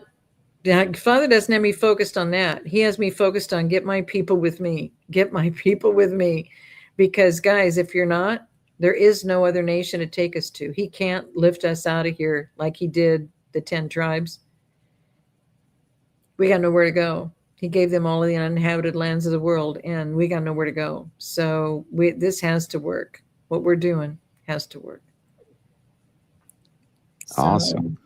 Well, that sounds like a good place to wrap up, Sheila. I know you've been busy and doing shows before this, and I really appreciate all your time so very much. You're a busy lady. but just you got a great audience, and Yeah. I'm now hearing from them, which is really a gift for me. So write in. There's a contact page, and if you don't get the newsletter, write in for the newsletter. Um, did you say you didn't get the newsletter, Jack? I think Did you subscribe to the newsletter on the contact page? I'm pretty sure I did. I'll check again. I'm Well, bad that's about sad. checking my emails. Well, I'll tell you what, I can't send it on the present thing, but I'll tell you what I will do. I'm going to make sure I'm emailing it to you right now. And so I'm going to, if I can technically do this, I'm not a Jack. So you guys don't expect from me what Jack can do and put all these things up and do everything else. I can't do that. So let me find newsletter.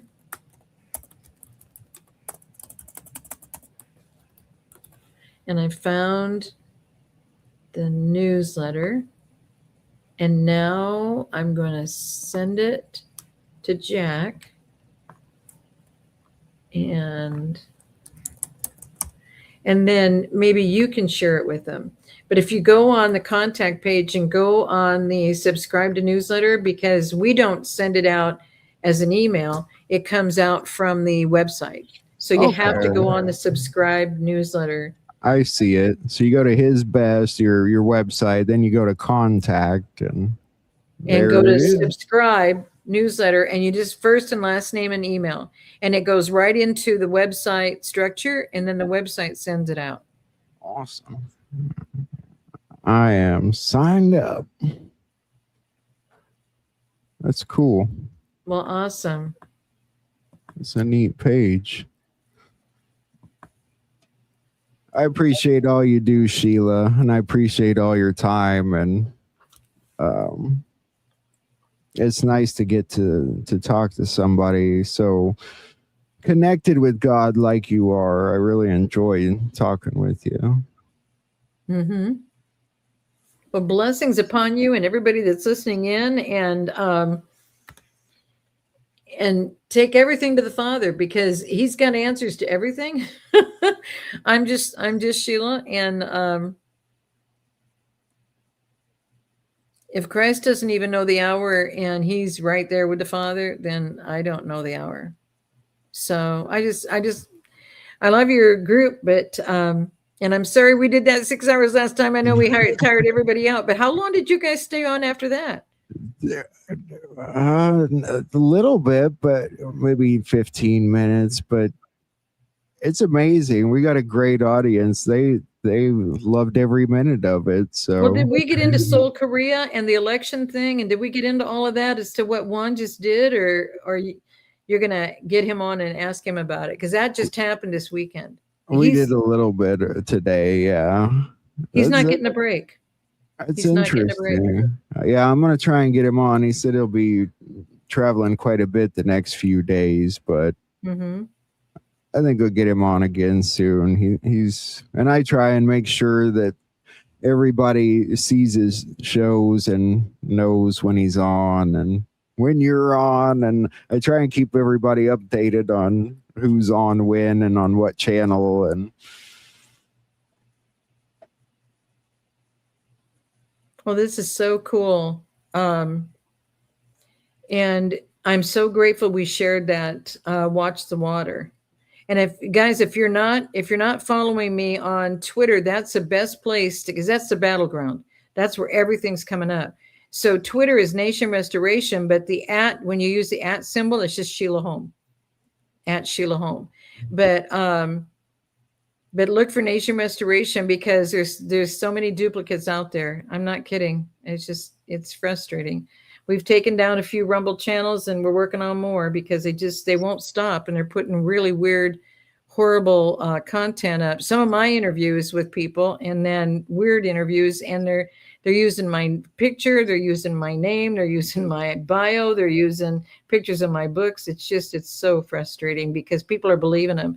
A bunch of people wrote to me and said, "Boy, that interview you did with Jaco on August 3rd, I wasn't with Jaco on August 3rd." I And know we're putting them up now, and I don't know where they're getting them from, and I don't know what dates they are. they just take them so from everywhere. I'll have people be like, "Yeah, so and so's on today," and I'm like, "No, I'm not seeing it." Yeah, there you go. I don't know if people are putting up these fake channels just in an attempt to get money that they think they can make off your videos, or what the point is. Oh, somebody just bought For the Sake of America. Did you buy the one that doesn't have a number on it? Because that was going to be the only one. That really has a lot of content in it because it wasn't going to be another one. I made an agreement. Yeah, I'll go ahead and write what he's shown me in Georgia. I'll get it to everybody, and then I can go. And you see where I am? I'm still in Georgia. And that was 2016, guys. That's kind of a long time ago. That's so neat, though. Yep. I wish I could find more time to write. If I did, I probably wouldn't sleep at all. I barely sleep now, but. Do you see what happens with us, Jack? We just trail onto more topics and everything, and we just keep talking. And you know what? You and I should have a conversation separate because we keep traveling on to all these other conversations, and I don't know that we're bringing the people with us because they're not asking any questions about what we're saying. So anyway. I think they enjoy it. Mm-hmm. Oh, you know what's really crazy? People are talking to me about this solar eclipse and it's coming up. And why isn't Sheila Holm talking about the solar eclipse? Guys, it's going to come from the Arctic Circle. It's going to go through Greenland and Spain, a little bit of Portugal. And so, like, why isn't she talking about it? It's not going to be in America again for another 20, 24 years. And it's going to just dip into North Dakota and Montana. And they go, but Sheila, it's a full solar eclipse. I said, they happen all the time. They only come through America every 25 to 30 years. Yeah. God did all of those in 7 years. Those 3 happened in 7 years. That's why. And everybody's like, oh, that was interesting. Guys, it's a complete miracle. And put his name. And the last one went through 6 towns named Nineveh. Tell my people the Nineveh lesson. I was like, whoa. There's a lot of stuff about the 12th for some reason. And by the way, those of you that asked about it in the chat, the gravity thing, it's a total hoax. Somebody made up a story about, we're going to lose gravity on the 12th for so many seconds. We won't have any gravity. And I don't know. It was a crazy story, but somebody literally made it up, and people. Wait till people find out, because there's a whole nother side of this as a scientist that gravity isn't real, that the definition of it is incorrect. Yeah, I mean, it's. I'll give you an example. You see, we're going into another thing. Okay, Tesla. Okay, and Edison. You guys got a moment to hear? Anybody want to hear about Tesla and Edison and why it turned out the way it did and why we're paying for electricity? It was the elites that set it up. It was a Rothschild thing, a Rockefeller. They were in a battle, and they pitted the two against each other. And Tesla was right, but Tesla had to lose because why? remember we talking about a long time ago, Theosophical Society became eugenics, and that's the basis of the Satanic 10 Commandments and Planned Parenthood. That's focus of the Georgia Guidestones. So the Theosophical Society is the other kingdom, and that's the double triangles that they're putting on the flag of Israel. That is the Star of Remphan. And look up Star of Remphan in Scripture. You're going to find it in Amos, you're going to find it in Acts, and you're going to find it in Revelation. So what is that? That's a Theosophical Society controlled, and the symbol between the two triangles that form that star that is made of your own formation, Remphan, Remphan. That's the organization that Thomas Edison became the president of. He was involved in all of this, just like Robert Clark Cook. And do you know what they did after my book came out? The R.C. Cook, R.C. Christian is what they called him, said the guy was a Christian. He's not a Christian. His best friends were Mengele and Alice Bailey and Margaret Sanger, Planned Parenthood. All of it was about transhumanism. All of it is about becoming a living God. That's Lucifer's, it's Lucifer's plan the whole time, which is why he fell from heaven like lightning. Okay. So Thomas Edison is honored. We end up with all these telephone poles, electrical poles, all these things that are making us sick with all this energy going through them. It's not just 5G. We've been dealing with this for years. Movie Aaron Brockovich. Take a peek at it. It's what happens with the electrical systems and what it does to us. And then people wanted to buy an electric car and sit in it every day and travel in it. Guys, we're so asleep. And then they want to say it's a Tesla car. It's the opposite. So anyway, he never would have done that to us. And so anyway, water can get you there as much as electricity can get you there.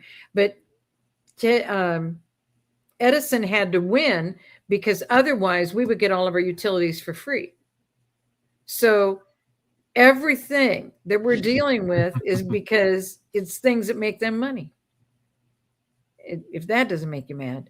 But it goes all the way back through history. So they have lied about absolutely everything. And what are the chances that the Scherf family, the George H.W. Scherf Sr., who went by Prescott Bush in our Senate, that guy was asked to resign by the two Kennedy brothers, the president and the AG, because they knew who he was.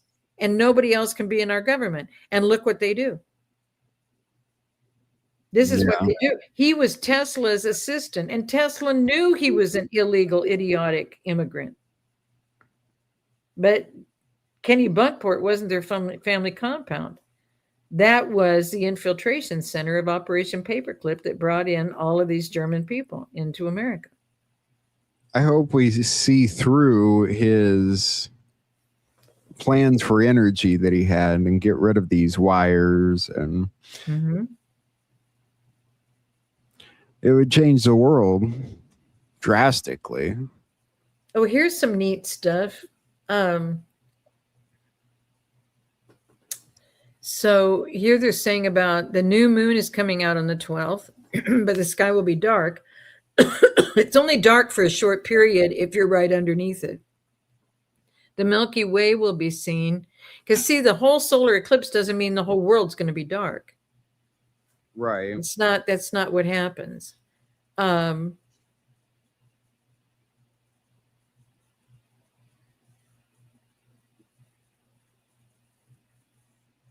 We need to talk about in Jesus' name. I always say that. Just stop saying that. In the name of our Lord and Savior, that covers the Father and the Christ.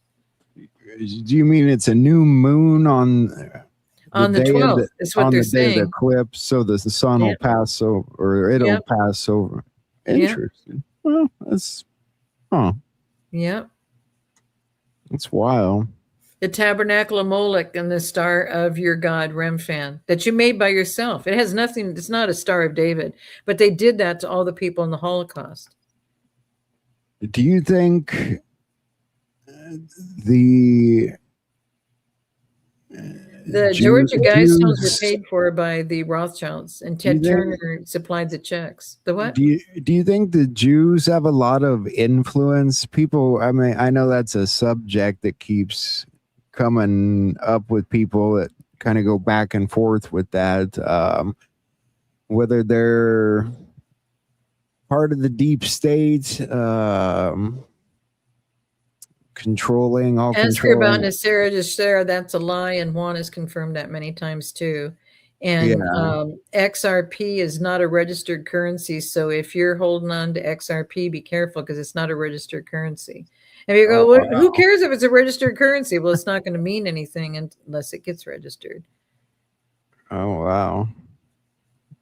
Muslims just bought a Bible company. Isn't that interesting? Did you guys realize, look back what happened? Did you remember when all of a sudden all of the Christian bookstores were all bought up and they had two names? So Berean, all of them were gone. And it became Lifeway. They bought Berean and all those because that's where some of the books were in San Diego that some of the people I know had books. And then Family Christian. Did you know that two people started those companies, bought up all the Christian bookstores, and then went bankrupt within a year? I watched it all happen. That figures. And it's all gone. You can't, there's no Christian bookstores. And now ChristianBook.com does not cover the little primer. The primer that I have both versions. This is the hardcover, and this is a soft cover, paperback. Nice. David Barton has them, and they're available on Amazon. I don't know how long they're going to be available on Amazon, but ChristianBook.com can't even keep a volume in. I used to buy what they had available, but now I only have like 3 or 4. So, That's because sad. that primer and the Bible, that is all that was used to raise the children at home. None of these textbooks that Alice Bailey put in, and not forced compulsory education so they can indoctrinate the children. Everything has to come back to real truth. Yeah. It'll take. Somebody said, who lied to us about XRP? It's just to let you know that it's not a registered currency. A lot of people said to buy it, I know, and that you would make tons of money on it. I remember hearing people say that, but there's a couple, 3 people at the top that own it all, and overnight it can be gone. That's the whole thing. When it's not a registered currency, it can all be gone. do you think we're going to have a currency crash around the time that the midterms are canceled? Juan was not telling people to buy XRP. I was at a conference with him in March with Mel Carmine, and he told the guys flat out. Mel Carmine wanted him to talk and build up, because Mel Carmine's heavily into XRP, and it was a lot about crypto and everything. And Juan said, I don't talk about it because it's not a registered currency. That's so I just want everyone to know it's it. not a registered currency. He made it very, very clear. Yeah. Because he made it all about the crypto. He knows the guys that own the crypto all the way at the top. And I told friends they wanted me to at least set up a wallet and do some things and blah, blah, blah, and put a little money into it. And I said, do I have to give up my bank account number? And he said, yeah. And I said, I went through identity theft. You don't give your bank account number to anybody. I don't do Venmo. I don't do Zelle. I've been through all of this stuff where overnight it can all be gone. And I've lived it.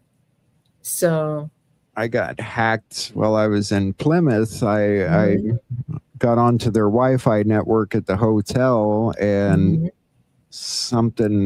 I kept having viruses pop up, and then somebody tried to take money off my card right after that. So.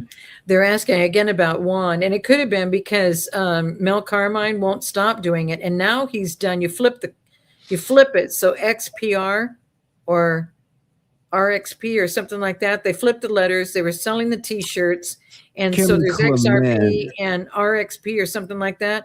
People said Kim Clement talked about it. That's what I remember. People said Kim Clement said something about, like, I see an X and a P, and I remember.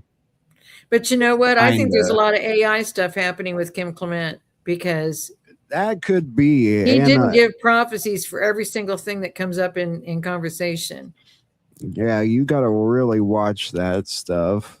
I don't know why Jerry Reed and Mel Carmine had a falling out, but Jerry Reed was there in March, and I was asked to come last minute because they didn't sell enough tickets. And so within a couple of days of me saying I would come, they sold out, but that's only like 10 days before the event. So I got to the event and I met Jerry Reed in person, and now he goes completely crazy on Facebook. He's got a Facebook program and he puts up my Nation Restoration book. I gave it to him as a gift because did you know that he was in charge of a 10-story elevator that goes below the ballroom by the White House? Did I mention that last time? So Jerry Reed, he's got such a brilliant, brilliant mind. And he may have had a falling out because he hadn't heard about this XRP thing either. But Juan made it very, very clear because he said, sir, because he didn't get there in time.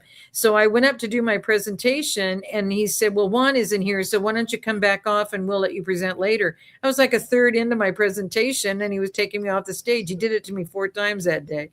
And so Jerry Reed would be upset about something like that. So I could be the fault of Jerry Reed having a fallout with Mel Carmine because he now goes on his Facebook and goes, this Sheila Holm, because friends are sending it to me that I've known for years. And they go, how's this guy know you? And what's going on? Because he goes ballistic about it because this book, this Sheila Holm, have you seen this information? It's my Nation Restoration book. I gave it to him as a gift because he has a machine that can do something. And Juan helped him get the machine up to the stage and helped him because the thing is big and heavy and it's a lot to try and understand it, and it's ahead of its time. And it's a brilliant thing, and he's got that kind of a mind. And then they said that he was the one that they brought in to oversee to make sure this would be perfected because Trump does everything of total excellence. Everything around him, everything I've been around, everything that, and Juan's the same way. Everything has to be done right when it's done. And that's what you do when you operate with the Father. And so Jerry had this machine and it was so profound. And to do that elevator, guys, 10 stories below, they said there's military areas down there, there's medical areas down there, et cetera, that it's like below the National where the Masters is here in Augusta. Did you know there's Eisenhower Hospital and everything down below there? And now they've put in a complete underground driveway thing. They call it for a media thing to come down in underneath. And they went under one of the streets here, 4 or 5 lane street, and by the National, and said that's for the media to enter in. They had another small plane flying over his golf course. I think, New Jersey or somewhere there. I don't know. That keeps happening, and they have to scramble jets to go. And I don't know if it's close to an airport or something, or why they keep having small planes flying over Trump's golf course. Protection, the airspace.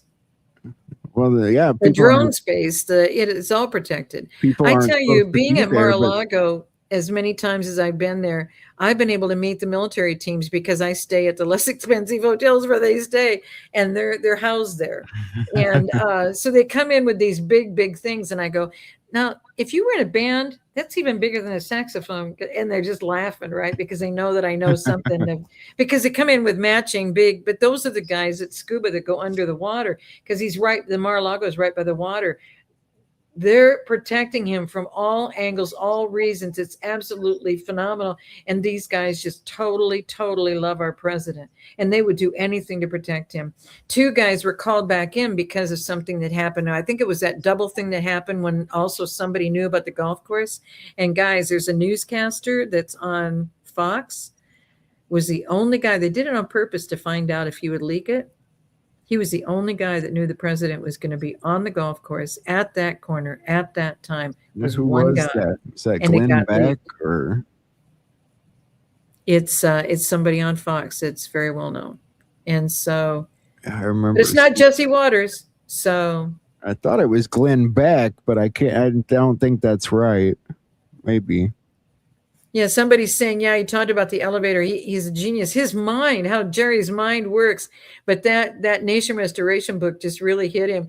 And they keep sending it to me, and it's not the same interview. Or he does programs on I've never heard that name before. Jerry Reed. Jerry Reed, REID, and he's on Facebook. and he's holding it up all the time. Huh. Hannity, that's what I was saying. Is Sean Hannity? I get him and Glenn Beck mixed up. Glenn Beck's been really interesting. He said he spent a lot of time and money because he's got a 20-year friendship with somebody running a campaign in Arizona. And so I sent this to Kai thing to him.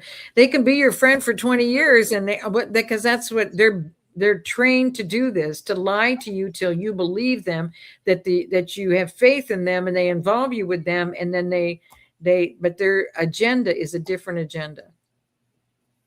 But that's true of the societies. That's true of the church. Look at how the church is treating the people. The church, this church structure of Constantine has never been for the people.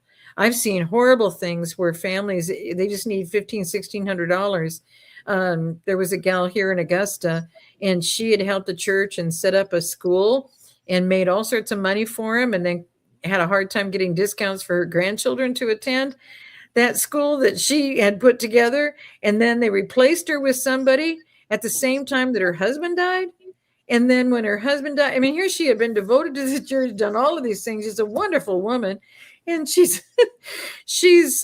being belittled, and so her husband died, and she ended up with $1,600, I think it was, in taxes that she owed. And the church wouldn't help her. And then she ended up not having her job anymore because this other one, who was a better friend with somebody at the church, they decided to give her the keys and get her to text this woman and tell her she doesn't have a job anymore. Do you see what I mean? I've seen this in the church again and again and again and again and again. It's just unbelievable. But look at what's happening with Joni Lamb. Look at what's happening to Daystar. Look what happened to their family. Look what's happening. Greg Locke just did a testimonial. Everything he said was raided and his home was broken into, but he's leasing everything for his church. And the leases on the warehouse thing he has is like $20,000-$30,000 a month. And the lease for his studio is several thousand a month. And he bought the equipment, so he would own the equipment, and he bought his house for cash, so he thought he would keep the house. And they came in, and I think it's a seizure of a 501c3, because he wouldn't say what the government organization was, but they're getting exposed, guys, and they're getting revealed. And go back and look at the pastor who did the eulogy at Joni Lamb's and what he said about the family and how he misquoted scripture and what the meaning of it is. And he went on and on and on. And they've done 8 shorts from Daystar, so it's brilliant. Oh, guys, there's a gal, I think her first name's Julie. Her last name is Roys. Go on YouTube and look at the Royce reports, and she takes it from every angle. And she gets people that have worked in these ministries and what they're doing with the money. And I mean, the Lambs had multiple multi-million-dollar houses, and Doug Wise and Joni Lamb had a relationship with many, many years, and they used their own private jets of their ministries and they were in the same Daystar ministry, but they had separate ministries, and they all had their own private jets, and they met in different towns, and nobody knew. Do you know what I mean? They were all on ministry trips, but they were actually meeting together. And Doug Wise's wife didn't even know. And people are sending me these videos, and it's like, I know this about these people. I don't need to be watching these videos. But guys, the body of Christ, it's given the millions of dollars to these people to help people on the planet, are finally finding out it all went for their purposes. And I think it's like a 1.6. That's not as bad for Greg Locke, but he paid cash for it. So how do you end up with 1.6 million cash when everything else is leased that belongs to the church? So the church doesn't own anything. Do you see what I mean? So, but his equipment's gone, and his house was raided, and all of his accounts were closed, and he can use PayPal. So he's wanting people to send money to PayPal. This is what's happening. And that pastor from Trinidad Tobago said the crack is already evident. This is September 10 of 21. He said it's already evident. It is crumbling. It doesn't look like it yet, but when it all crumbles, are we going to be here for those people who never knew they were being deceived? We've got to get ready. And we're in that point. We're at that point to help the people get with the Father, because they're not going to know how to get through. It's just like the identity theft and the J6. You have no idea how many people committed suicide because they couldn't deal with what what was happening to them, because it destroys everything about you. You have no credibility. You have no way to make money. You have no way to do anything. And without the Father, I wouldn't have been able to get through all of this. There were times that I thought I should just go because it would be better for my family, because at least I had a life insurance and I had some assets, so they'd have something. Because I just felt I had nothing, and that would give them something, because I wanted my family to think better of me. And I had to stop myself. Where did those thoughts come from? Because that means Yeah. something to my family. I'm what means something to my family. Do you see what I mean? But that's the enemy. That's the twist. And that twist is a deception of the Church of Constantine. Yeah, that's a big first step, is to block that stuff out, because I mean I really struggled with stuff like that. Just the ideas in my head that I wasn't good enough and didn't belong, and it held me back for a long time. Mm-hmm. Mm-hmm. People are asking about David Jeremiah. Well, I knew the guy that wrote the Left Behind series, because he was a pastor that started that church in San Diego. David Jeremiah got it when he was older and doing those books and films on Left Behind. But Left Behind is not, it's not going to be the great people of God are going to leave and everybody else is going to be, eaten by the enemy. I mean, I don't know what's going to happen to them, but that's not how it works. We've learned so we can be the ones whispering in their ear, look up. That's what Stephen, he looked up. He told them, do you not see? Go back and look at it. Nice. And then he said, Father, because he's talking direct, don't hold this against them. Don't hold this against them. Let them have a chance to learn who you are. Because once Father's done and their hearts are hardened,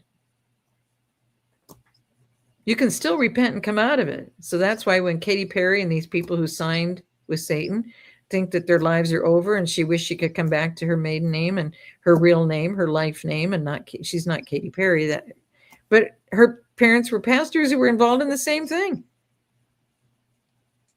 Look at the Khaleesi family, Kleese in Ohio. Look them up. And when you look up that family, their son was their worship leader who went by St. Tommy. He was grooming girls for the men. And the girls turned him in. He's finally been arrested. I mean, guys, it's everywhere. It's everywhere because the truth is not in them. And you can't discern evil. So when you get away with things, you think it's okay. And he got away with grooming several girls, having intimacy with them so they'd be prepared for older men. And they made money on it. It's just, guys, if you talk with the gals that have been put through this and in these private clubs, in these mega churches, and where they're tortured and they pay the main pastor for 3 days or 7 days to do whatever they want with these girls. I've met these girls. And it's not just the pastors. Is that your dog? What a gorgeous dog. What's your dog's name? This is Chubbs. Chubbs, you want to be part of the show? Chubbs, can you hear what's going on? You're not checking it out. Oh, so much love for the dad. Do you have to go out for a walk maybe, huh?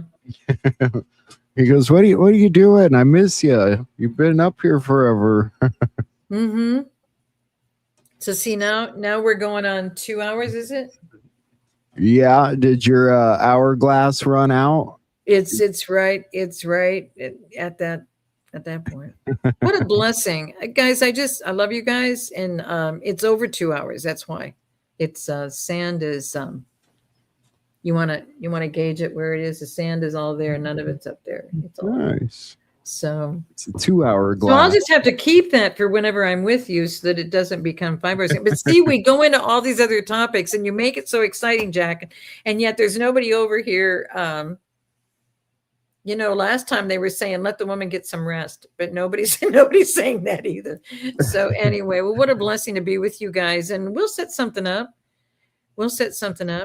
Yeah, anytime. Yeah, we'll keep in I'm going touch to with take some you. time because I've not been with family. My mom passed in 22 and just had the estate stuff to handle and everything else. So I haven't been personally, physically with my cousins and family, and et cetera, in Nebraska and South Dakota and North Dakota and Minnesota. Iowa.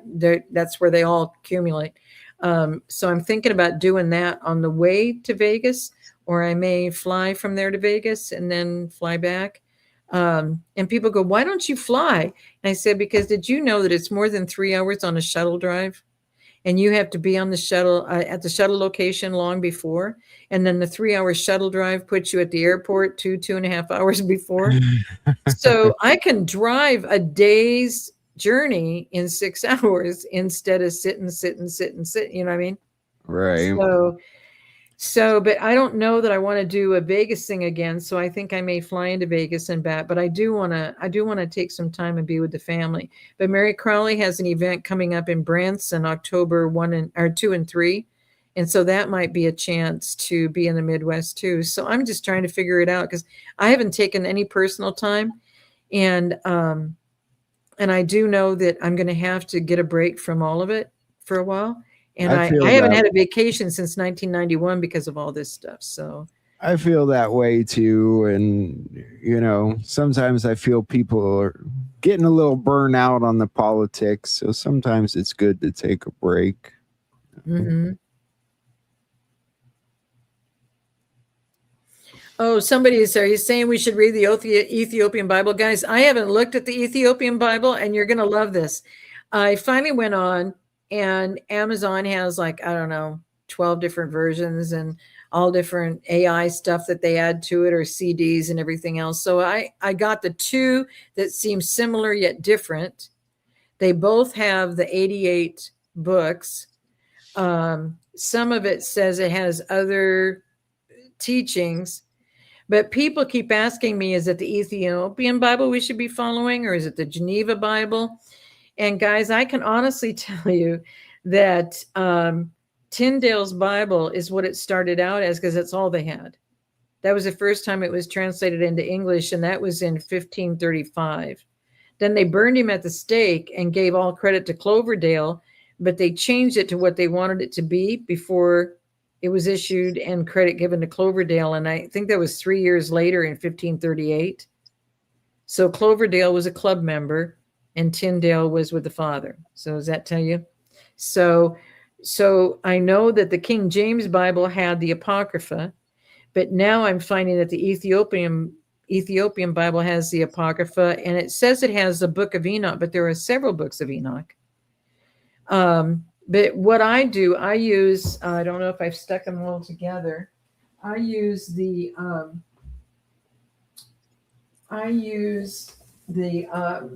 Edgar Goodsell. I use this from christianbook.com. It says Jewish feast, but it's not. It's the Hebrew feast. It's out of Leviticus 23, but it gives you all the dates and everything, information you wouldn't have. And then here's the two that I've used, the Apocrypha, because Edgar Goodsell is not showing up. I don't know why.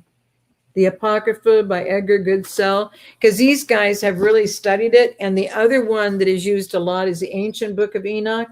And this is by Ken Johnson. Can you see? It Nice. doesn't have his name on the front. It's by Ken Johnson. So those are the two that I refer to. Then I also have the Ancient Book of the Jubilees. So I don't use them all the time, but this one is amazing, the Ancient Book of Jasher. That one's really amazing. And then, have you guys heard about the, well, it's right over here.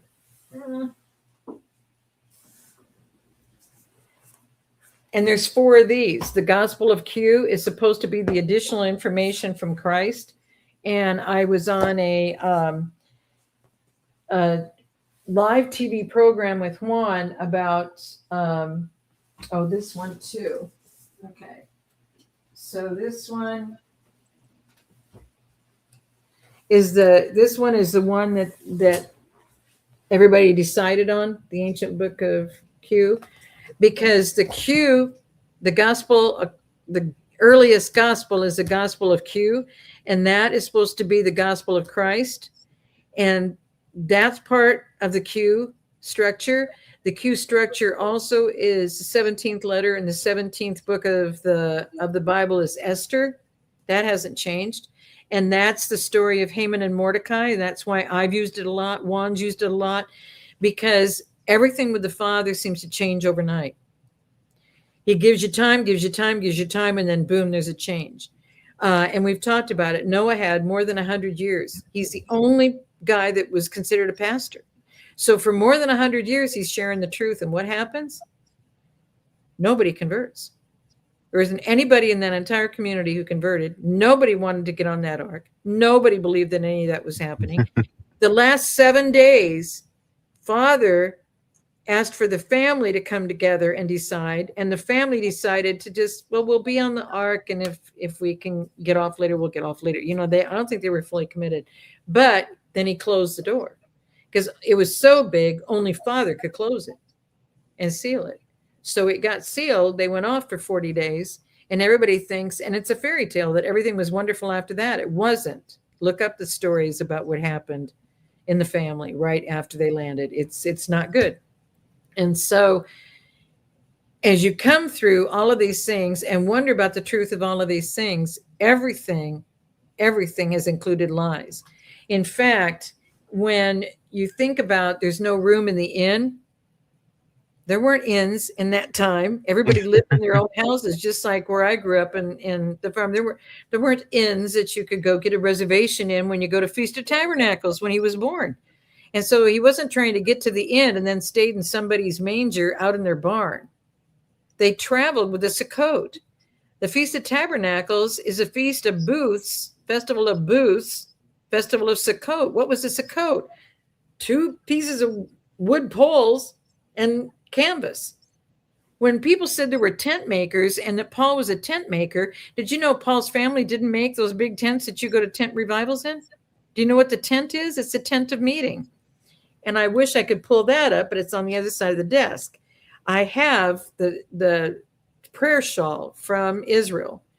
And in that prayer shawl, if you put that over your head and do a tent of meeting with the Father, you may be resting with the Father for a few hours. I just want to warn you, because that's the tent of meeting. His family made the tents for the Jewish people to have a tent of meeting with the Father. And the Sukkot that protected them from the sun were the poles that went up, and the canvas had tent pegs in the back that they put Christ to the cross with. But that's all it took in the sand to hold the back, and then the poles were stretched up in the front. And there are people that have paintings of the camels, and some people have already put up their Sukkots, and the other ones are carrying them on their camels as they're traveling. Bethlehem wasn't even 5 miles. They were almost back to Jerusalem because everybody went to Jerusalem. And now how can you, and people say, well, Sheila, I don't know that that's really right because, you know, I told you guys, Rabbi Jonathan Kahn said that Christ was born on March 20th. I said, well, he was born way before March 20th existed and on the Gregorian calendar. And so I said, and by the way, it was when they did the taxes and it's when they did the census. Why? That's when all the believers came to one location. And so it was easy. You collect their taxes and you do the census. It's all in scripture. So humans didn't mess it all up, but they just kind of played with it and had fun with it. So when people want me to judge how the Bibles are, I'm not even trying to be a Bible scholar. And I keep telling people that I'm not a Bible scholar. And if God can use me and share all this with me, imagine what he can do with you, because some of you know a whole lot more about the Bible than I do. I mean, many of you have written in and said, well, you know, Sheila, I try and read the Bible 3 or 4 times a year. Good. That's good, because Father reveals to me and takes me where he wants me to go when he wants me to go there. And I was only going to be with you guys an hour tonight, and now it's a little longer than that. Yeah. So it's 2.5. We're almost halfway to where we were last time. And I said it's only going to be an hour tonight. So I'm not even being my word with you guys. But I hope some of these things would help you and some of them will encourage you, but They the majority do. of guys get this one, but there's this one, and I've got them to compare them, and I'm not really into them, but these are the three main ones, and that's what I do. And that's why I ordered 2 different Ethiopian Bibles. I just ordered them. They're going to be here for a week or two. I just ordered them just to check them out, just to see what they were saying. Because Awesome. I don't, people say, do you believe in the Ethiopian Bible? Well, what do you want me to believe about it? Did any of you have it on your kitchen table when your family gathered together and did devotions? I mean, There's a just lot of see how this curious. happens. Somebody brings up the Ethiopian Bible, and people go, "Well, how could you know so much about the Faith Monument?" And you talk about the King James, and I said because the King James 1611 had the Apocrypha, and that's where King James found out where they were going was because of the Apocrypha, and that's where they had to have it removed from the 1611. And then people say, "Well, Sheila, I bought 2-3 different copies of the King James and the New King James. I don't find a King James Bible that's got an Apocrypha in it. The 1611 edition isn't for sale." Okay, the 1611 edition had it, and then it was removed. And by 1804, they removed a lot of things because they didn't want anyone to know the truth. The truth has been under attack because the Lord is the truth. I can't emphasize that enough. Reprobate mind. Think about it. Can your family discern evil when they're surrounded by it? Right. That's why they worked with the primer and with the Bible, so that the family could discern and have truth in them. And they just want them to quote scripture. That's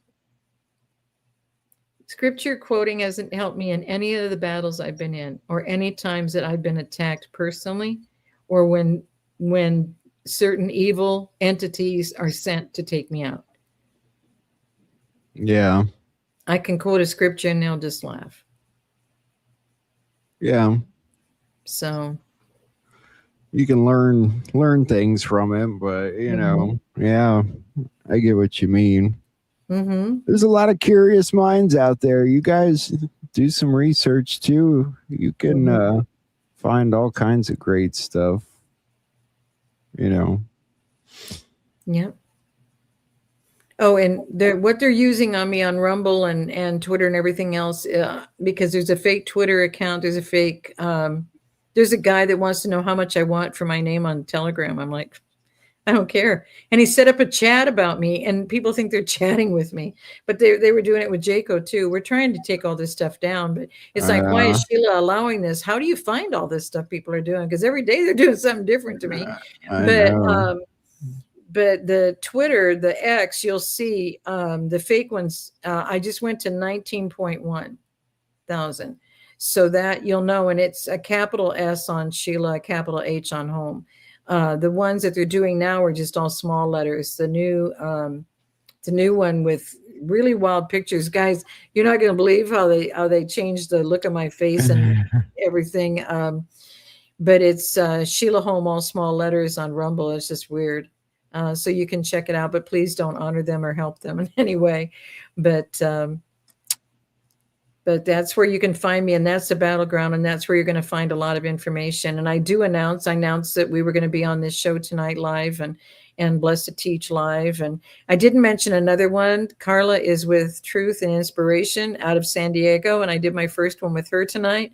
And she's just learning. It's going to be so adorable when you see that one, because she's just so full of energy and so excited. But I told her, I said, I can't do it on Telegram. I won't do it on Telegram because there's some guy that wants me to pay for my own name to be on Telegram, and I don't care. It's nation_restoration, because that's my goal.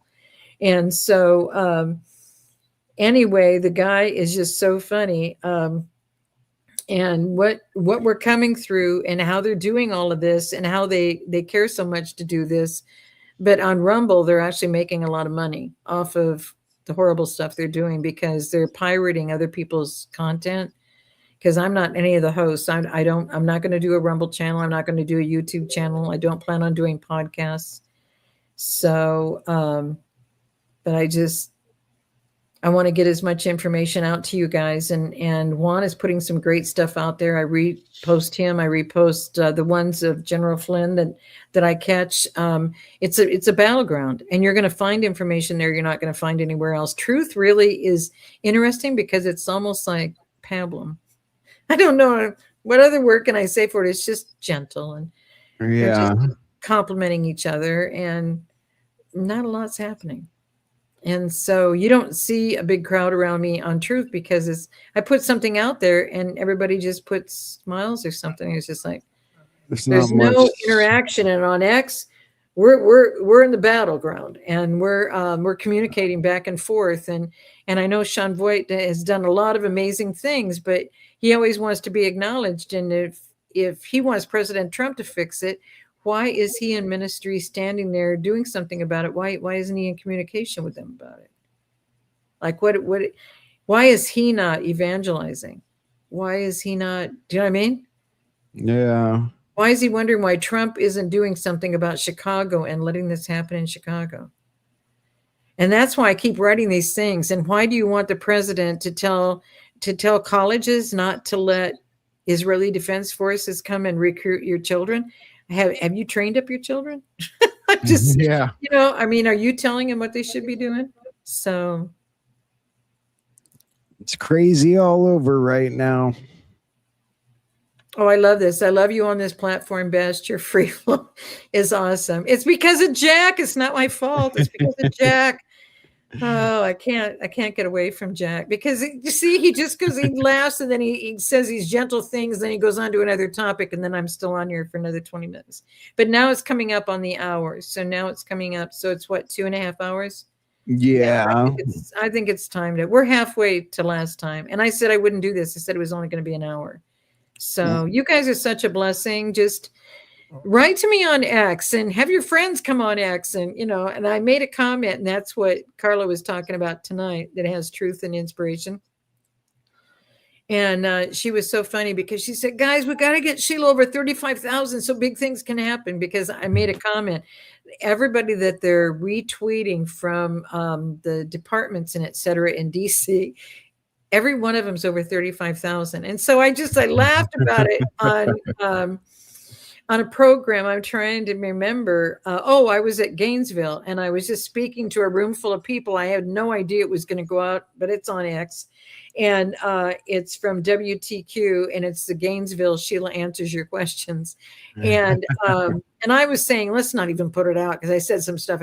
But I said, guys, I'm so grateful because now you guys have helped me to get over 19,000. But until I get over 35, it's not going to matter to DC. And I made that comment. So Carla comes on tonight. She goes, we're going to get her over 35,000 because we're going to get Sheila Holm's information out through DC. I was just laughing. I just made the comment because I know all those people. I went up and encouraged them back in July of 2024 because Flynn, none of them didn't know Flynn, but the guys were like, we got to get Flynn. We got to get Flynn.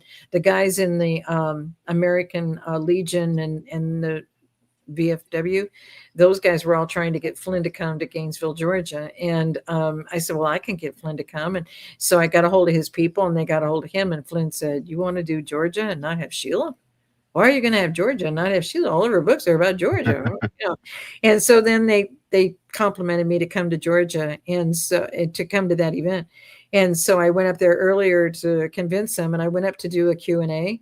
I was there for 4.5 hours. They wondered if I'd come back for a half a day. I said, let's give it a whole day on Saturday and make it happen. And they haven't done it since 24. So I was teasing them. So I'm telling them all this stuff, and then now it's all out on X. So, I'd love to interview General Flynn, but I don't see him do too many interviews here and there. Mm-hmm. Yeah, he's doing a lot of traveling that nobody knows about for the president. He's doing a lot. So it'd be hard to get him too, because these guys, they get an assignment and then they don't know how long they're going to be gone once they go, because until it all gets resolved, I need an assignment. Yeah, and we think he's down with his Uganda orphanage or whatever, and then all of a sudden all of a sudden Congo wants peace, and I'm sitting there going, 44 years, my cousins were missionaries in the Congo, then Zaire, then the Congo again. And when they were going into a coup for the third time, because they always held them because they knew how to do things when you have nothing.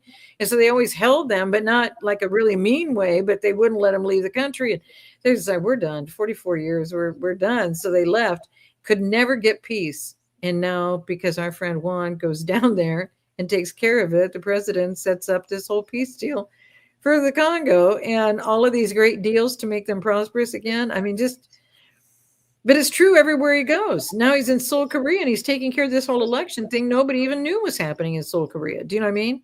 Right. But I got him, Jack. I got the letters and I told him. So I wanted to do the thing like I do when I tell you, I think you tell me that's right. And then I go, well, tell her, Bob, what has she won? And I wanted to do that, but it's not the same when you put it in text as when you do the accent.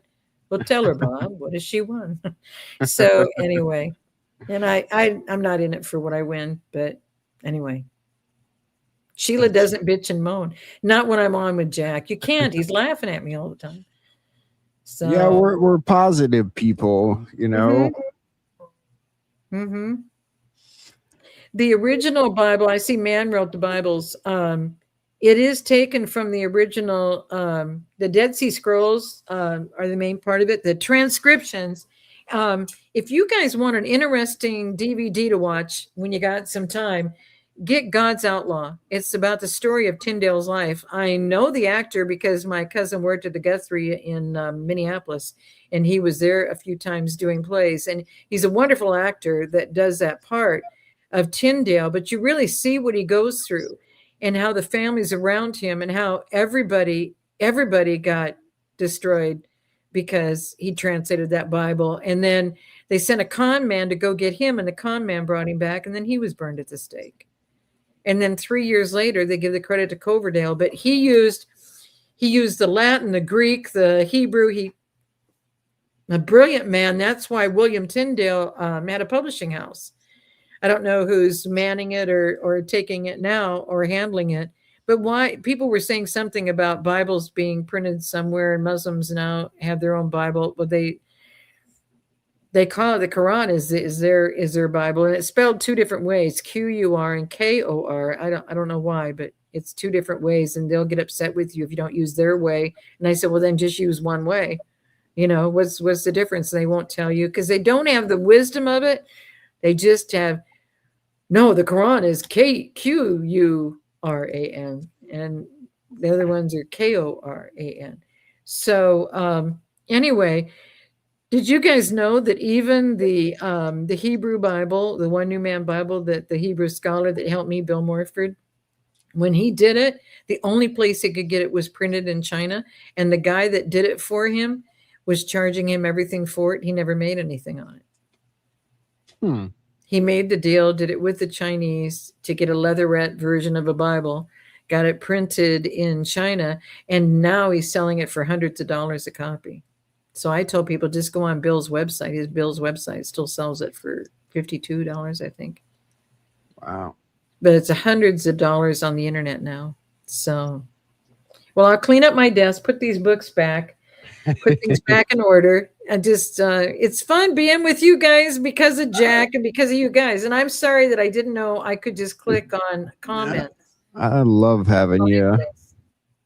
Because, you know, when this goes out, people think there's no comments from anybody. So please, once this releases and I send it out to help Jack, go put comments on it, because people go, Sheila, it only has 23 comments. I said, my God, there were like 2,300 comments when we were on, you know. Yeah. So support Jack. So we've got a great audience here. We really do. Mm-hmm. I think we will 7:07. This is the exact time I need to stop. 7:07. There you go. Great things ahead, guys. Thank you again, Sheila. So you much. You remember 007? Did I ever tell you this one? And he's 107. I said, how did it ever work? And he said, what do you mean? And I said, you've always been one up on him. And he goes, what do you mean? He never thought of it. I said, that guy's just 007. You're 107. You're one up on him. And then he got it and he laughed. So I do what I can to entertain him once in a while because everything that we do is so serious because there's just a lot to do. Gotta laugh once in a while.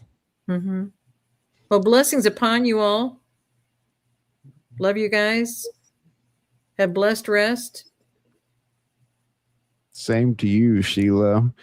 Get in some rest and Godspeed with the writing, and we hope to see you again soon.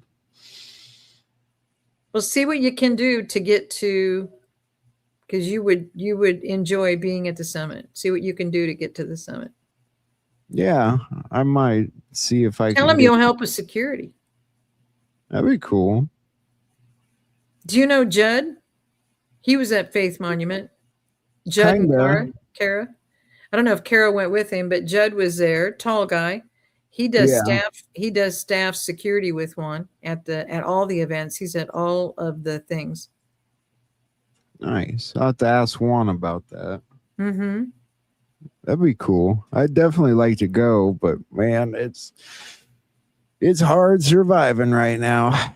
Well, did you connect with Judd when you were at the Faith Monument?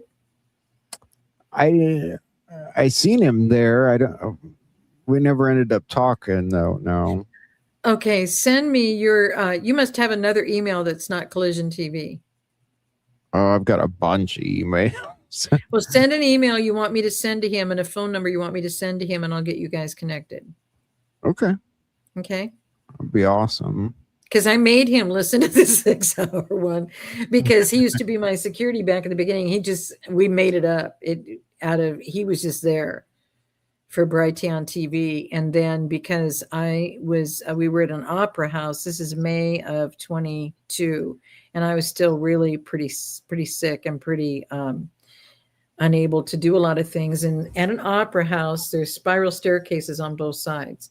And the way Clay had it was that all the interview people were up on the balcony level of going up there. So, but you go right through the center to go in and get the main seating for the Reawaken.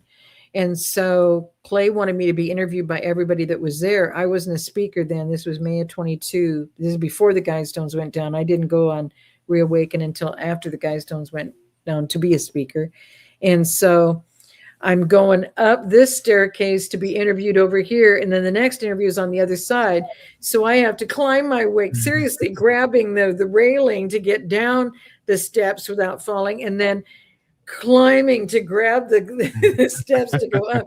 And Judd was helping me. And he said his name was Judah, like the Lion of Judah. And his name's Judson. And he goes by Judd. So his wife was told that Sheila came up with his name, Judah. This is a hilarious thing I'm telling on him. So what happened at that event, there's a guy, remember the guy on the basketball team that refused to wear the BLM and kneel? Mm-hmm. So he wore his uniform and he stood up. His name's Judah, and his company is Judah Nation, and he has the T-shirts and everything else. And I said, Judah, there's another guy, Judah, named here, blah, blah, blah, blah, blah. So the next month, I'm at the huddle at Coach Dave's in Ohio speaking, and everybody's like, oh, my God, you're calling him Judah. And I go, well, isn't that his name? And then his wife turns to me, and she goes, you gave him the name Judah. And I'm like, when did I give him the name Judah? Do you know what I mean? And it turned into this whole thing. But he was my security for a few times to get them to the Reawaken events and etc. Nice. So but I will connect you guys. If you will tonight, send me those whenever you guys complete your night on here, and send me those, and I'll get them either to him tonight or tomorrow. Cool. Okay. Sounds good. I really appreciate it, Sheila. Yep. Well, bless you guys. Love you. Blessed rest. Have a great night, and just know that you're loved. And just keep getting tighter and tighter, because you're going to love it more and more. That's all I can say. Once you have those experiences with the Father, you can't wait till the next ones. What's he going to do tomorrow? It's like that. It's and exciting. You think it's a treasure hunt, but you find out you're his treasure. That's what's so exciting about all of this. So bless you until. Thank you, Sheila. Love you too. God bless you. Mm-hmm. Get some rest, and we'll see you again soon. Mm-hmm. Bless you until. All righty. Have a good night, Sheila. Mm-hmm. All righty, guys and gals. What a fun night. I love having Sheila on. Do we not have the most fun nights when Sheila's on? We have some great energy, I gotta say. We really do. Before I wrap up, I'm gonna read my thing real quick here because I've gotten behind, and I mean the last, 3 messages are pretty good. Share your burdens with Christ.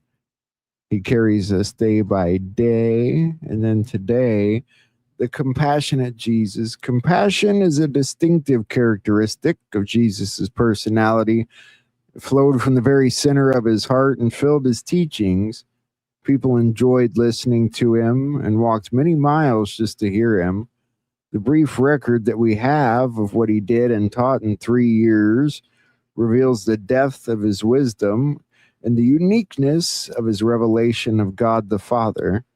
If life has disappointed you, or if you have failed and are filled with despair and have no idea where to turn to for inspiration and strength, remember the compassion of Jesus. In the power of his love, he encourages you to preserve and build your life, to persevere and to build your life.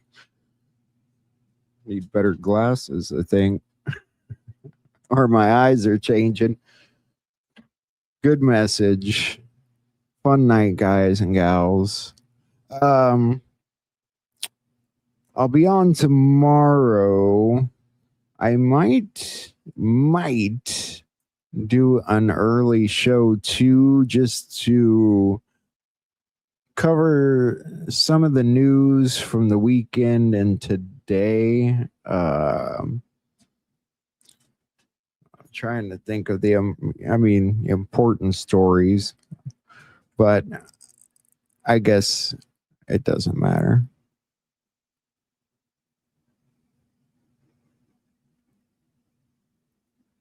So many ads. Are there really that many ads when you guys are watching this? I didn't think they played ads during a live event.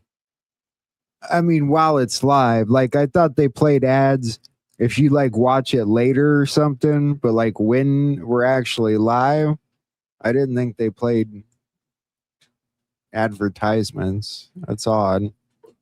I've never seen that before. I'm gonna have to see if I'm doing something wrong or that's weird. That's so odd. I will figure that out. I don't use StreamYard very often. Almost never really. So they did split screen for the kind of like when we watch Ghost on Space Shot. I've seen ads there, yeah, where you can still hear him talking, but it's like weird. Very odd. What else do I need to mention? Those of you that won things from the last contest, please never fear. As soon as I get paid, I'm sending everything out. You'll know it's for me because it'll look something like this with tons of Made in America stickers on it. It's fun. This one's Cages. Gotta get Cages package out like ASAP and all of yours. I will get that done, and yeah.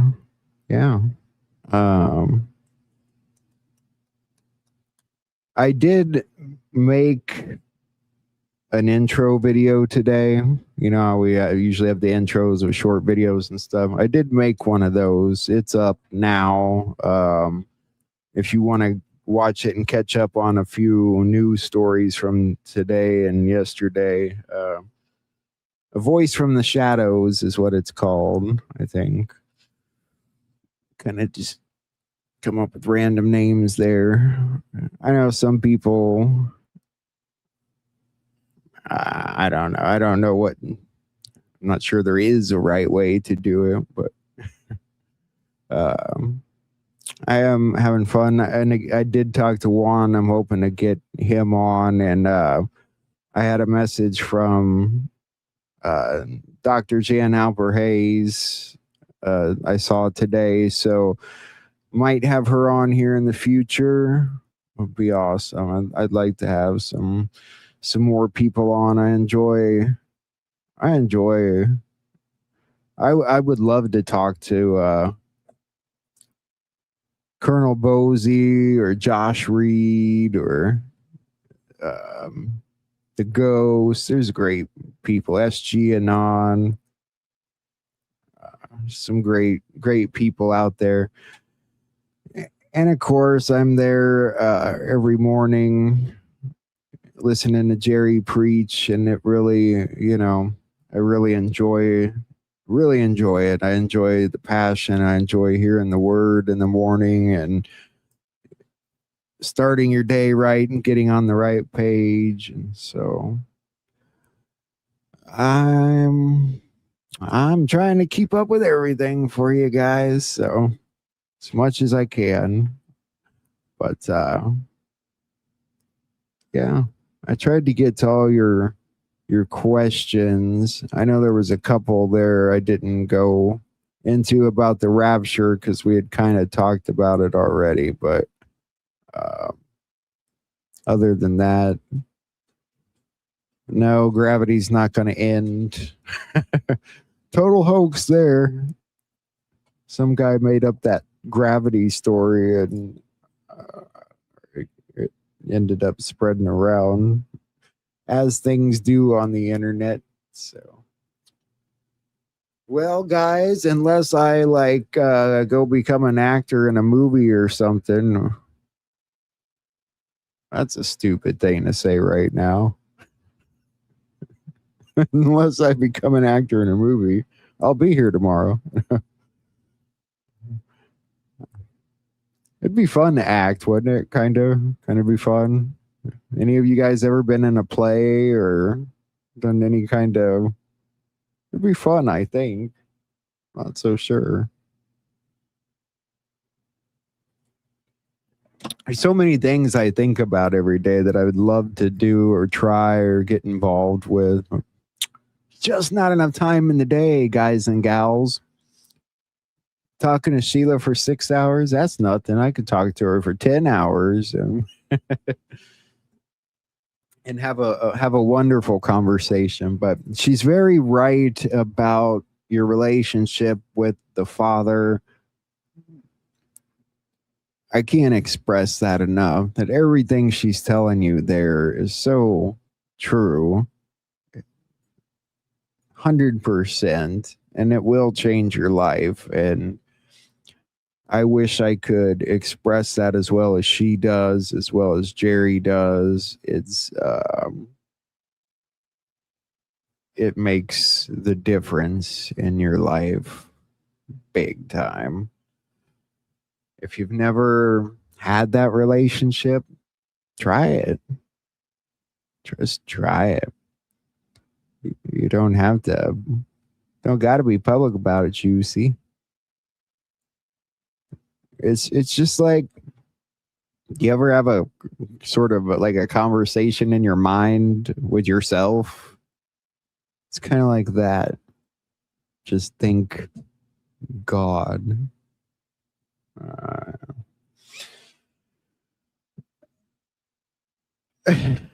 Good Sheldon from Big Bang Theory. I've never watched Big Bang Theory. I did see some of Young Sheldon. It was a pretty funny show. I haven't seen Big Bang Theory though. Are you saying I'm a little nerdy? I kind of am. I mean, I like to read and write and pretty mellow going. I didn't used to be though. Man, I was pretty uncontrollable in my day. You guys wouldn't recognize me 20 years ago. But that's life. That's a life for you guys and gals. What a fun night. I think we'll wrap it up there. Check out my intro video if you want to catch up on some stuff today. A dating show. A dating show. It would be kind of fun to game shows were kind of fun back in the day. I enjoyed watching them as a kid, not so much now. Indiana had this game show on that came on that I could pick up here in Illinois. It was called Hoosier Lotto, and it was a fun game show. I don't know if any of you happen to remember that. Yeah.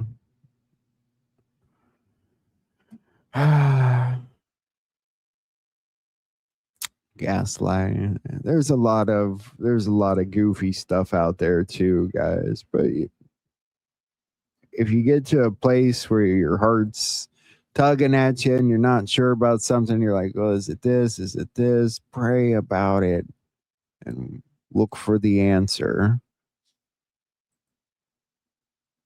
And you'll be in awe before it's all over. And then it'll happen again and again and again and again and again.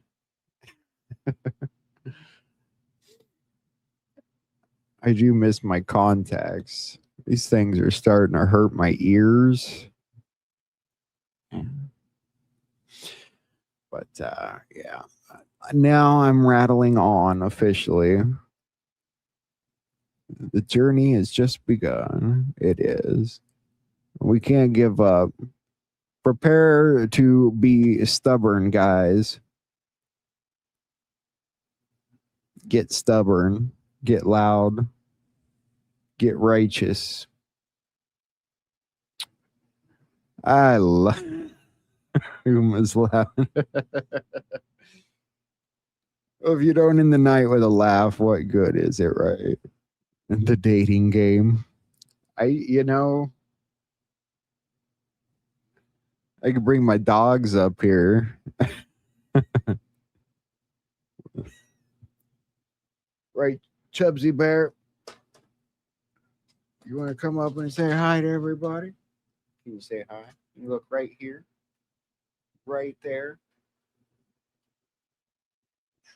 Right there, everybody. You need a big hug. Oh. Yeah. Here's your girl. Yeah.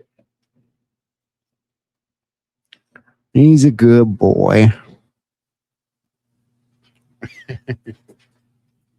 What's the matter? You need to go potty? Oh, I think he needs to go out. Chubsy Bear, try and get the others on here. Squish here, come on. Oh, I think he's getting a little pushy, huh? I'm coming. I think I have to get off here now. I think I'm being told. The first transgender NBA player.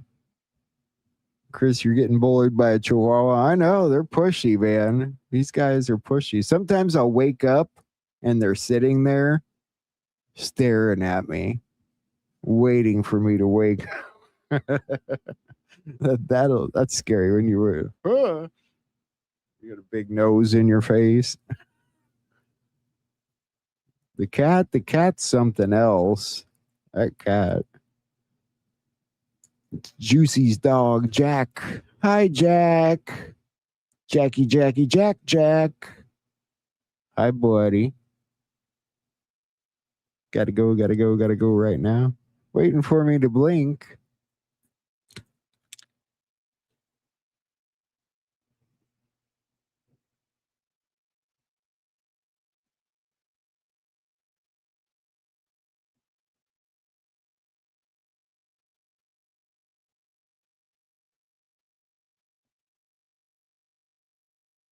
Haven't blinked yet.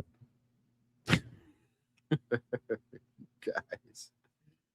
Too much fun. Too much fun. Oh, the dog. Oh no. I'm not laughing at you. I'm not laughing at you. Who's your pretty boy? Oh, you gotta pee. You gotta pee. You need to go potty. Oh God. I'm coming.